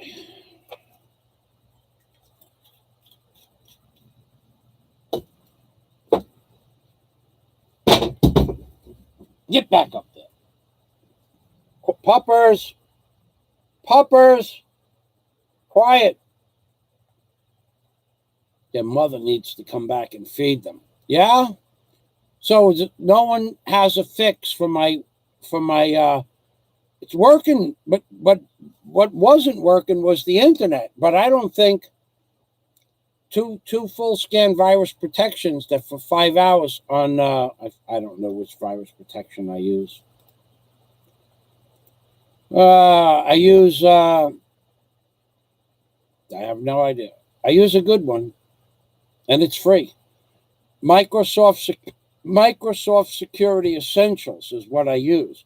Well, worst comes to worst, if I get a virus, I'll go in the back door and I'll I'll use a one-time only cleanser and see what that works. And if it works, if it doesn't work, I'll try a different one. And then if that works, I'll buy it. And I'm pretty sure that if you buy a computer scanner for viruses and malware, I'm pretty sure they'll have updates for Windows 7 patches. I could be wrong. I don't know. But either way, if I need a computer, I will just go to the store and buy a computer. Okay, so that's my update for Warren. No contact whatsoever. Going on, what's today? The 20th? I think 9 days now, or 10 days, nothing. And Daisy, it says that her phone is out of range, or the user of the phone is not available. So I don't know what part of Mindanao she's in, but apparently she's someplace where she's not getting a signal. And that could be inside a building in the city. She did say she was going to Davao the last time I talked to her. I did send her her portion of the Super Chat monies. I don't know what day that was. Last week. On the, what's today? The 13th? Would that be the last one? They didn't put the date down. Anyway, I sent her her portion of the earned monies. Okay, Man, Bear, Pig, nothing personal. It's just personal to me. Yeah, it's just personal to me. I'm lashing out because I'm mad that I can't get in touch with Warren. I apologize. So I'll give you a call, not later though. I have a workbench that needs to be not addressed fully, but needs not addressed fully. Okay. All right. Thanks. Thank you, Man, Bear, Pig. Yeah, I just feel terrible about Warren. I can't talk about Warren without crying. It's getting to that point. All right. Thank you. All right. So Daisy's unavailable. I tried to get Daisy on Skype too for the last 10 days. She's off Skype, but I mean, a few people know how to contact her on social media. If you need her address, I'll send it to you. But I don't do Facebook. I don't do what is the name of that? I make it a habit to spend 45 seconds or less a month on Facebook. Messenger. I have 93 people wanted to be my friend, or birthdays. 93 people. When I went through my spam mail, that would mean 3 minutes per person, maybe 4. That would mean 360 minutes or 6 solid hours to answer or to push a thumbs up button or to read some worthless comment on Facebook that you don't make any money from. And it's even worse than YouTube, Facebook, because it is. I mean, you got Donna Riley, friend of mine from childhood. She posts a new picture on her webpage every day or 3 times a day, every day. Grandchildren, great-grandchildren, and blah, blah, blah, blah, blah. I mean, you could go and push Donna Riley's thumbs up buttons for the next 3 hours for the video, for what she's completely insane with Facebook. But I won't even contact Daisy on Facebook. So I won't. I spend less. I am telling you, 45 seconds in the month of January or less on Facebook. You people that send me stuff on, I answer Scott Del Fuego on Facebook. If if I see it's interesting, and one other guy, one other man, and Daisy, of course, if she sends me something, but nobody else. Sorry. So, anybody else have anything to add or questions? So right now, my day consists of, I have a machine that needs to be serviced. I can't get parts for it. I'm going to end up building the parts, which means to build the parts that are necessary for the machine. I could either bring it to a welder, or I could build them here. But in order to build them here, I need my workbench finished properly. And then I need to move the workbench to an area that's out of the sun. So I've been finishing that up. I got all the lumber and all the bolts and everything sorted, but it started raining yesterday afternoon, which put a kibosh on that, and it's been raining since early this morning. So I need to build a workbench in order to move the workbench out of the sun. Then I need to build I have an 18-inch stanchion that'll hold up 3,000 pounds, no problem, a metal stanchion. And then I want to put a 250 pound anvil on top of that. But that's going to require bolting everything down, which is not a problem. I can bolt it down to the bench. But I also have to work it so that the horn of the anvil is off the bench, and I can do that too. I have the bolts sorted for that. So I'm building a bench with a 250 plus pound anvil, and I'm building a workbench that's 16 feet long. So the anvil bench with the steel plate that'll eventually go across that for doing welding is 4 foot by 8 foot. And the other workbench that I'm going to use for carpentry is 16 feet long. So I'm doing that preparation, but not in the rain. Hold on. The puppies are really crying a lot. Let me make sure that it's wrong.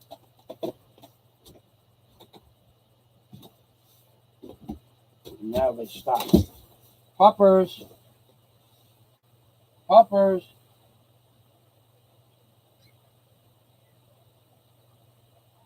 Okay, just a normal squeal. They're hungry, is what they are. And they're not ready for food yet, and I don't know that I want to feed them anyway. I really don't want the mother and 3 puppies on my property. I'm going to have to find a home for these.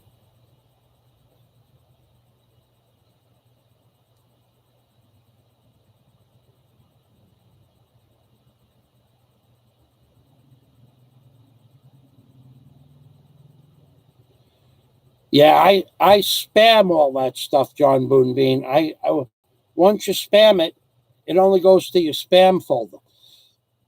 And now my spam folder went with an upgrade I did.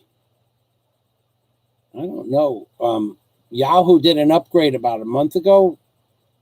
Man, my spam is just about non-existent now. Everything that I spam on a regular basis doesn't even come into my spam box anymore. So, yeah, I only went to Facebook once this year, one time, twice. And I'm not even sure if I spoke with Daisy this year on Facebook. I don't think I did. But once I sent one thing to one person. That's all. One thing to one person. Okay. All right. So, ladies and gentlemen, I'm going to go with that. Remember, the videos, if when you watch a live stream that's really long, like my live streams, to speed it up to 1.5, 1.25, 1.75, or even 2.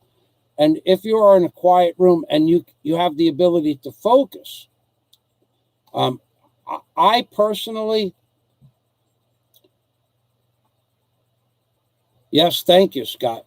Yeah, thank you very much for stopping by. The great Scott Del Fuego. Soon we will be sitting down having a hamburger together. I look forward to that. Personally, I can listen to Big Kevin at 2 times the speed, but with the content that Big Kevin is uploading lately, I don't listen to that. I think Big Kevin is a pretty funny guy, and I think he was doing great by himself. And me personally, the content that I always go over there to give him a thumbs up. I always go over there to compliment him on his show, whether I like it or not. He's trying hard. He's a YouTube creator. He's a little bit of a YouTube genius sometimes as well.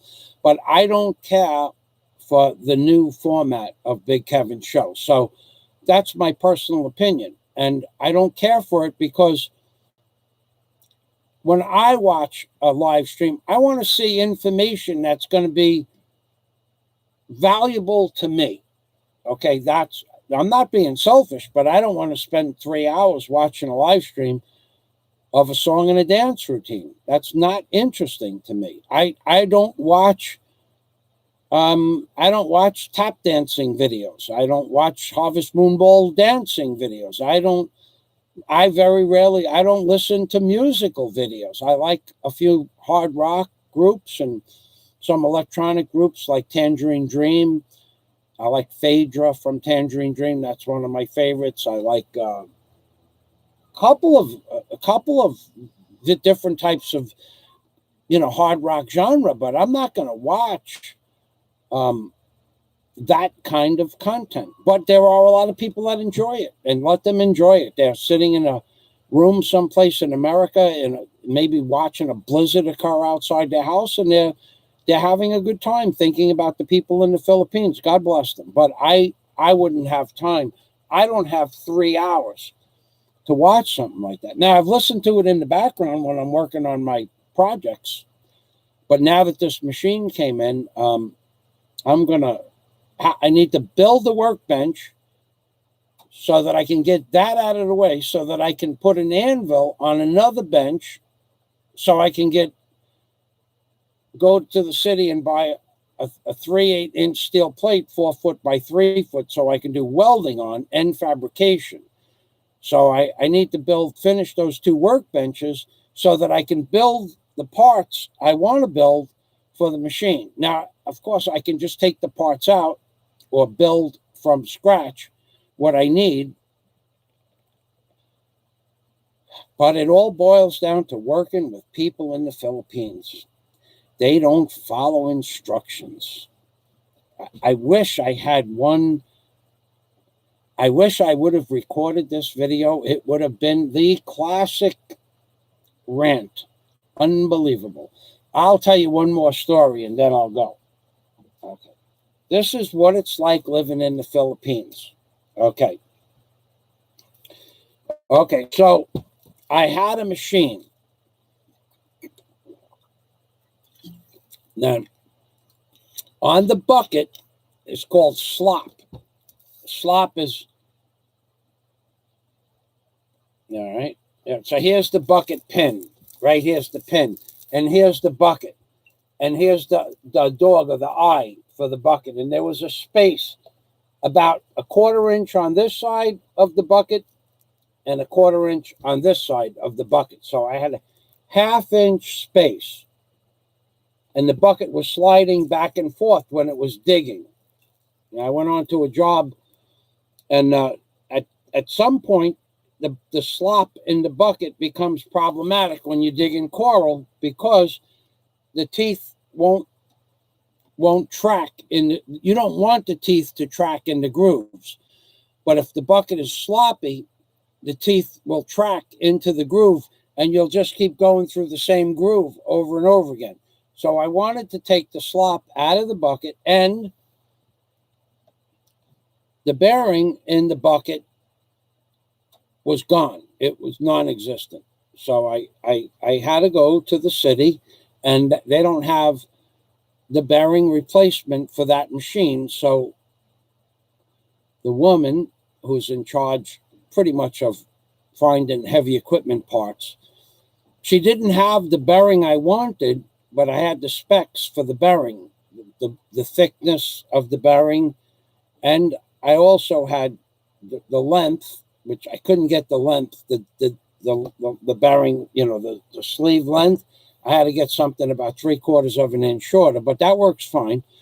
So, but I didn't feel like welding onto the bucket spacer washers. I wanted washers for spacers. So I gave a very specific, I mean, clear as day diagram to a guy that was supposed to be the foreman at the shop I work with, or used to work with. I don't go in there anymore. I can, but I won't. So this is the pin I wanted the washers for. Okay, but they were spacer washers. So the pin is 2 3/8. The pin is 2 3/8 in diameter. So I wanted a pin, a washer, 1/4 of an inch thick, this thick, 1/4 of an inch thick, roughly that thick, with a 2 and 2.5 inch hole in the washer, right? And then I wanted the washer to be the outside dimension of the washer. I wanted it 3 3/4 of an inch.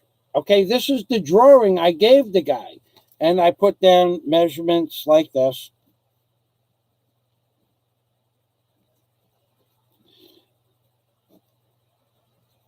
Two 3/8, 3 3/4. Okay? I don't know what the guy was looking at. I have no idea. And I told him to cut the pieces with a burning torch. Cut it with the torch. Yes, sir. So I want a 2 3/8 hole, 2.5 inch hole, and if it's a little big, it's okay. I told him what it's for the bucket. Okay. And I want a 3 3/4 inch outside diameter cut with a torch. So I'm thinking each piece would be about, I don't know, $6, $3, $4, $2. He's just totally using scrap that costs 60 pesos a kilo, so he can't give it to me. And so I wanted, I'm trying to think how many pieces there were. 12 pieces? I don't know. I have it in a video. 12. How the guy cut me washers. I don't know where he got the measurement from. He cut me washers that were 7.5 inches in diameter, like that big. And when I asked him how much, he told me, I hate when I forget a number. What would 12 times 1,300 be? 12 times 3 is 36. 15,600 pesos. But there were other parts. So he told me 23,000 pesos. That number I remember. And I said to him, what are you talking about, 23,000? That's $500. Yes, sir. I'm going, are you insane? What the hell is wrong with you? I gave you, it's scrap metal. Yes, sir. And he goes, I said, 23,000 pesos, that's $500 for about 3 kilos of scrap metal. Yes, sir. This is the foreman, because the owner was gone. So I said to him, let me see what you made. I don't want them. I don't give anybody any money up front anymore. He made something. He used the 3 3/4 inch measurement as the inside diameter for the pin, and then just estimated an outside diameter of 7.5 inches. So the measurement on my diagram is 2 3/8 of an inch, and he used 3 3/4.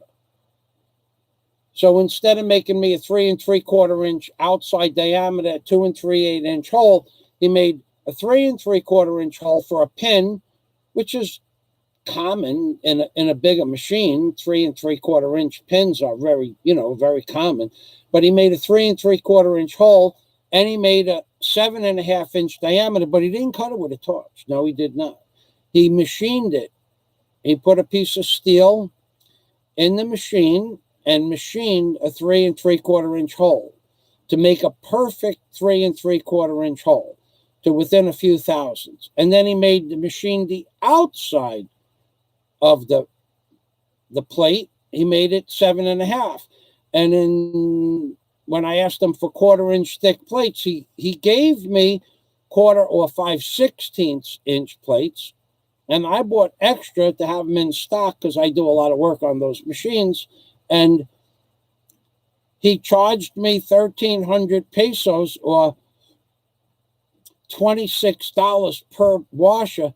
When had he done it right, the owner would have charged me about $3 a piece for scrap metal, $3 a piece. That they don't weigh much, and actually I made them myself. I went out and bought tanks and hoses, and actually I made them myself in just a couple of hours what I needed. But dealing with people in the Philippines is so hard. It's so hard. I gave him a diagram. I gave him, and he just disregarded. And when I said, "Where's my diagram?" he goes, "Oh, I don't know where it is." I said, "Well, I'm not paying you for that, 23,000 pesos. He goes, "What should I do with them?" I said, "I don't know what you should do with them. Stick them where the sun don't shine." So I called up the owner. He was in Manila. He was on vacation. He goes on vacation for a month at a time. I've known him 5 years. And I said to him, your boy made, yeah. He goes, "I saw those." I'm going, that's not what I asked for. I asked for what I wanted. And he goes, "Well, then don't pay for them. Just take them." I said, "No, I don't want them. I have no use for them. Maybe you could sell them to another guy who wants, and next time a guy comes in with a big excavator, you could come in and sell them to him. I don't want them. I'm not just going to store stuff for the stake that the guy made it. I don't want the stuff. I don't need to store it. I don't need to handle it. I don't need to deal with it." So he just said, "Just take them. Don't worry about it." So I said, "No." I took my other parts and I said to him, "What's this?" He's got me at 10,000 pesos for these pieces. He was supposed to cut them 8 inches in length, and he cut them 4 inches in length.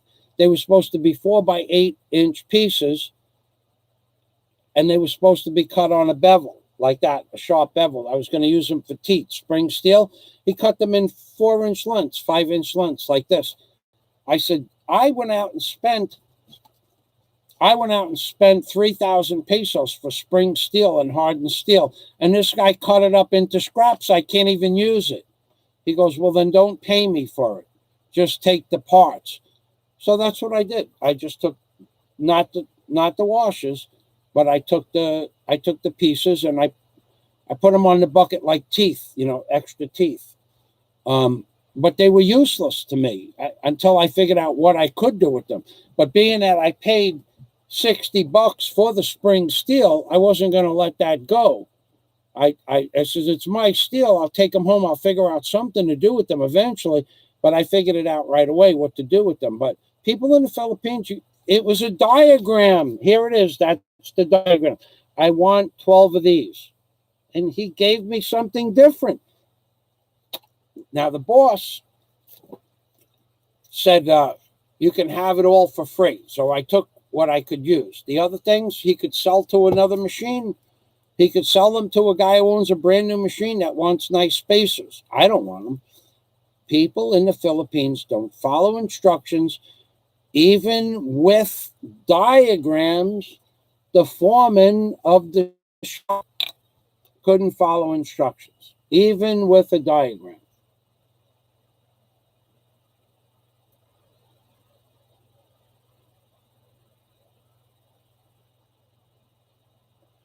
I worked on the MV Michael J. Granger. I was a senior mate. I was 11B, 13B, 77F, but if I don't talk about it, I don't talk about it. That's all. I don't understand anything that you said, but congratulations, Michael. I was never in the military, so I don't know what that means, but other people might. So thank you for your service. Appreciate that. And I probably would have went into the military, but in the Air Force, I wouldn't have had to go to Vietnam, but it wasn't something I wanted to do. I would have never had to go as a foot soldier into Vietnam. Graduating aviation with my A&P license would have put me on an aircraft carrier or a land base outside of the military zone, but I just didn't want to go into the service. So there we go. My live stream is over. Thank you, everybody. If you've not subscribed to my channel and you got through this 3.5-hour dissertation, please subscribe. I won't hold you to it. If you haven't pushed the thumbs down button, and we know there are people out there that are just waiting to push the thumbs down, but please push it now so everybody could see it, or the thumbs up button. And I will say amping permi. I will say hello to Daisy. Certainly will say hello to Warren. And I just keep pushing speed dial. And every time I even, I have a story. Not today, though. I have a story about my congeniality and how it's worked in my favor. I have a story that none of you are going to believe. And once it's all settled, I will give you the paperwork for this story. And you will just totally blow your mind that what I said to this corporation was off the chain. Nobody should have ever contacted me to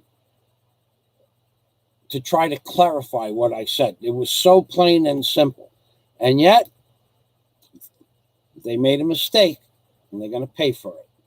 So I until I get actually what's done, that what's been promised me done, I won't tell you the story. But as soon as that happens, it could happen. One phone call got through to me Friday night at 8 o'clock. The phone rang, and I said, "Hello, Michael speaking."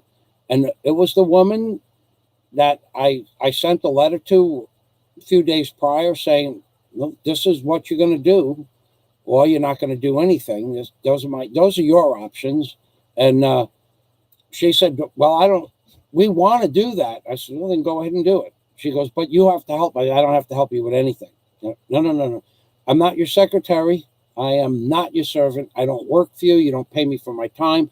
And that much research is going to take 40 hours to do. I'm not doing it. So you do it. So that was last Tuesday. So on Friday, she called me back and said, "I have good news." And the phone died. So I don't know what the good news was. She said, "We're going to pay." And then the phone died. That's all I got from that. So I don't know how much they're paying, but they made a mistake. And they said they're going to pay for it. So thanks for watching. When I get the full all the arrangements, I'm going to make a video in honor of this woman. Actually, I'm going to make an upstanding video showing you that there are still people in this world that are at least want to defend their honor and have the ability to do so. They might not be honorable, but at least she wanted and is willing to defend her honor in a way that I find acceptable. So thanks very much. Now, I would like to ask Scott if you'd like me to call you, or Mr. Willis, but I can only call one or the other. So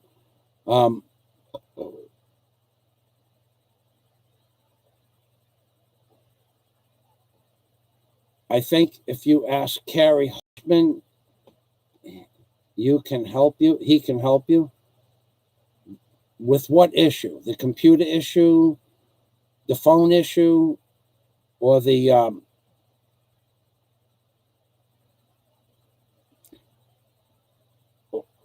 or the you know, the thing with the woman issue. I have no idea who Carrie Holtzman. I don't need any help, Michael. I'm pretty much self-sufficient. The three issues that I have. Free upgrade. Upgrade to what? Windows 10?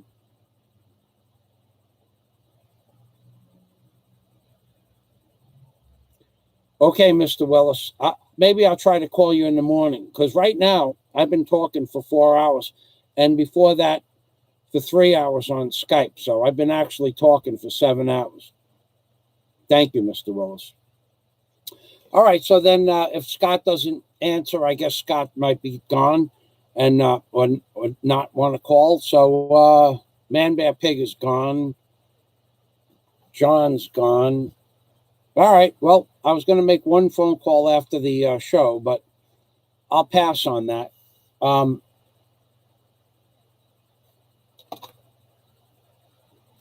right. Thanks, everybody. I'm Pink Permy. And remember, this was the first airplane I ever built in aviation high school.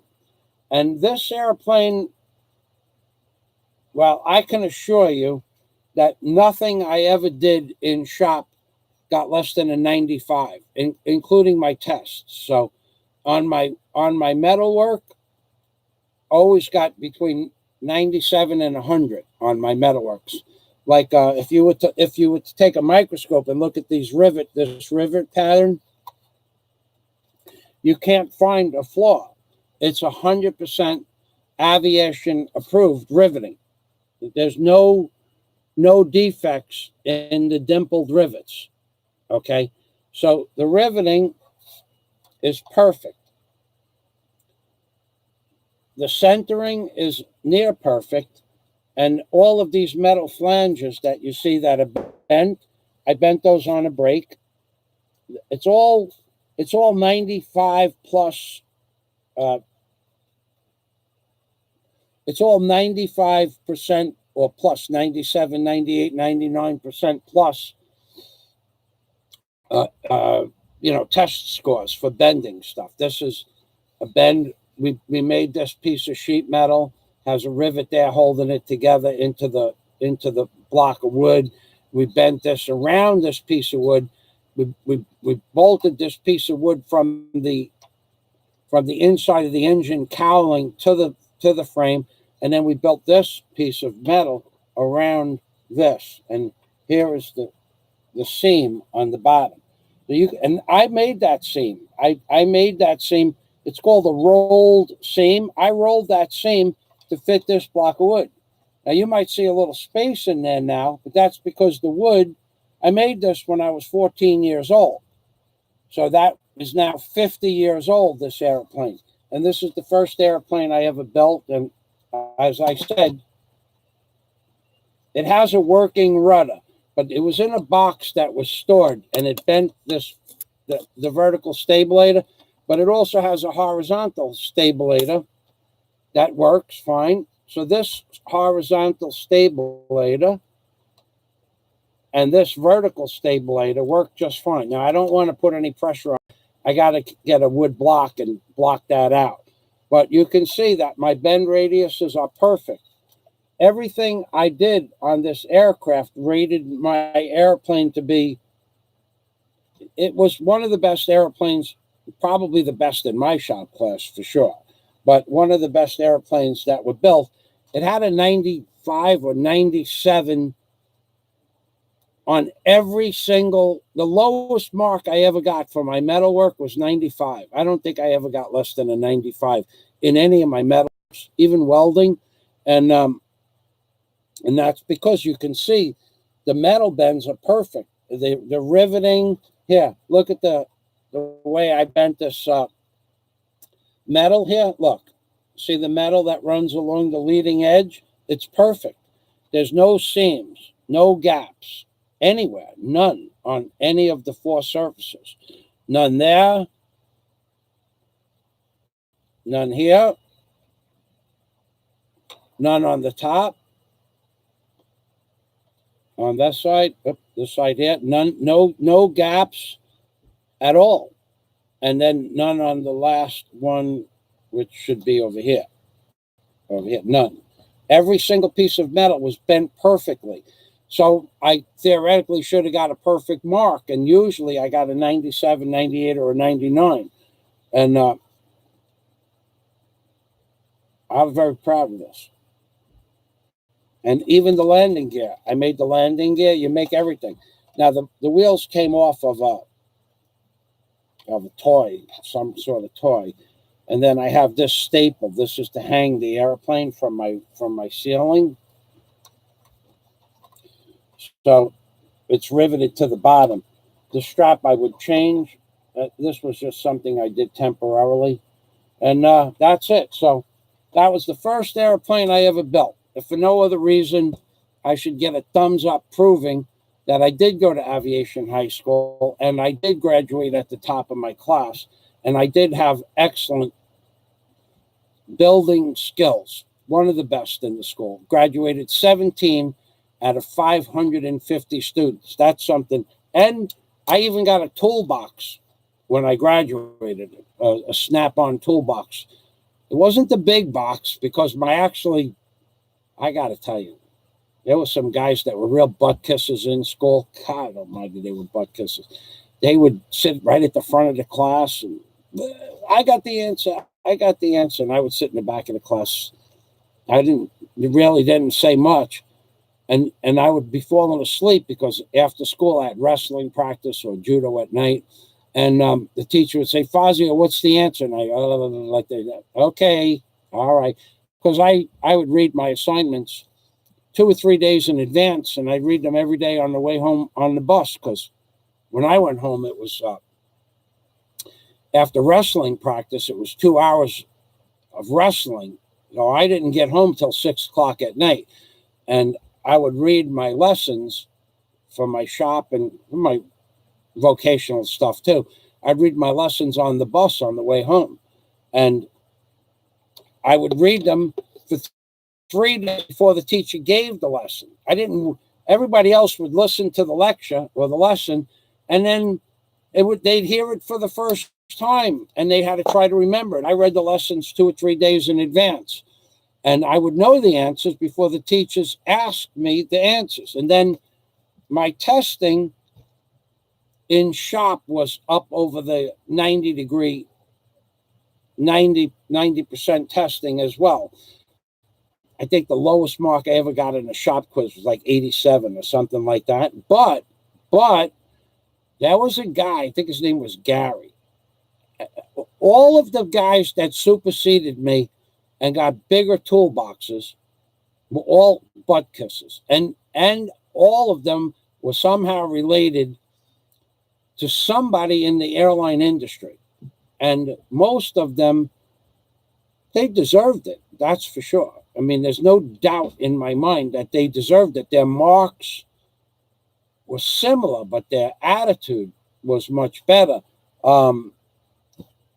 Washing the teacher's car in the hangar, that kind of stuff. The teacher wanted me to wash the car. You have to give me a break. But these guys would wash the car. They were working on Volkswagens for the teacher. The teacher, Weinstein, was bringing in 40-horse Volkswagen engines, and 2 or 3 guys would go to the back of the shop and tear it down, throw it into the parts cleaner. These are engines out of a Volkswagen. These were not school projects, and they would be, they'd be ripping down these Volkswagen engines for Mr. Weinstein. He'd pull out standard 40-horse Volkswagen engine out of a Volkswagen. He'd bring the car right into the hangar, open up the gates, bring the car into the hangar, send 2 guys, 2 butt kissers out there. They'd pull the motor. He'd look at the serial number of the motor. We had Volkswagen engines in stock, and they'd go and rip one off the shelf, and they'd put it in. And in one day, the guy had a brand new engine, and then they'd tear down the dirty engine, throw it in the parts bin, and they'd rebuild that engine, and we'd have another engine in stock. And If somebody wanted headers, we had headers. If they wanted an extra carburetor, bigger carburetor, we had that too. We were Volkswagen specialists in B10 on the ground floor of Aviation High School, working for Mr. Weinstein. And he could bring in a Volkswagen and have it remanufactured, the engine or the transmission, in hours. And then he would get paid for that work, and he would put that money in his pocket. And he deserved every bit of it. He was one of the best shop teachers I ever had. He taught me more about aircraft reciprocating engine mechanics and theory of jet engines than I loved Mr. Weinstein. He was just the coolest shop teacher. What a cool guy, man. He was just a cool guy. He was the best shop teacher. And him and Mr. Cassell, Cassell.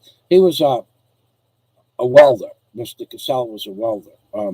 He was another great guy. All my shop teachers were good guys, but great guys, Mr. Cassell, Mr. Donahue, and Mr. Weinstein would be the three that come to mind.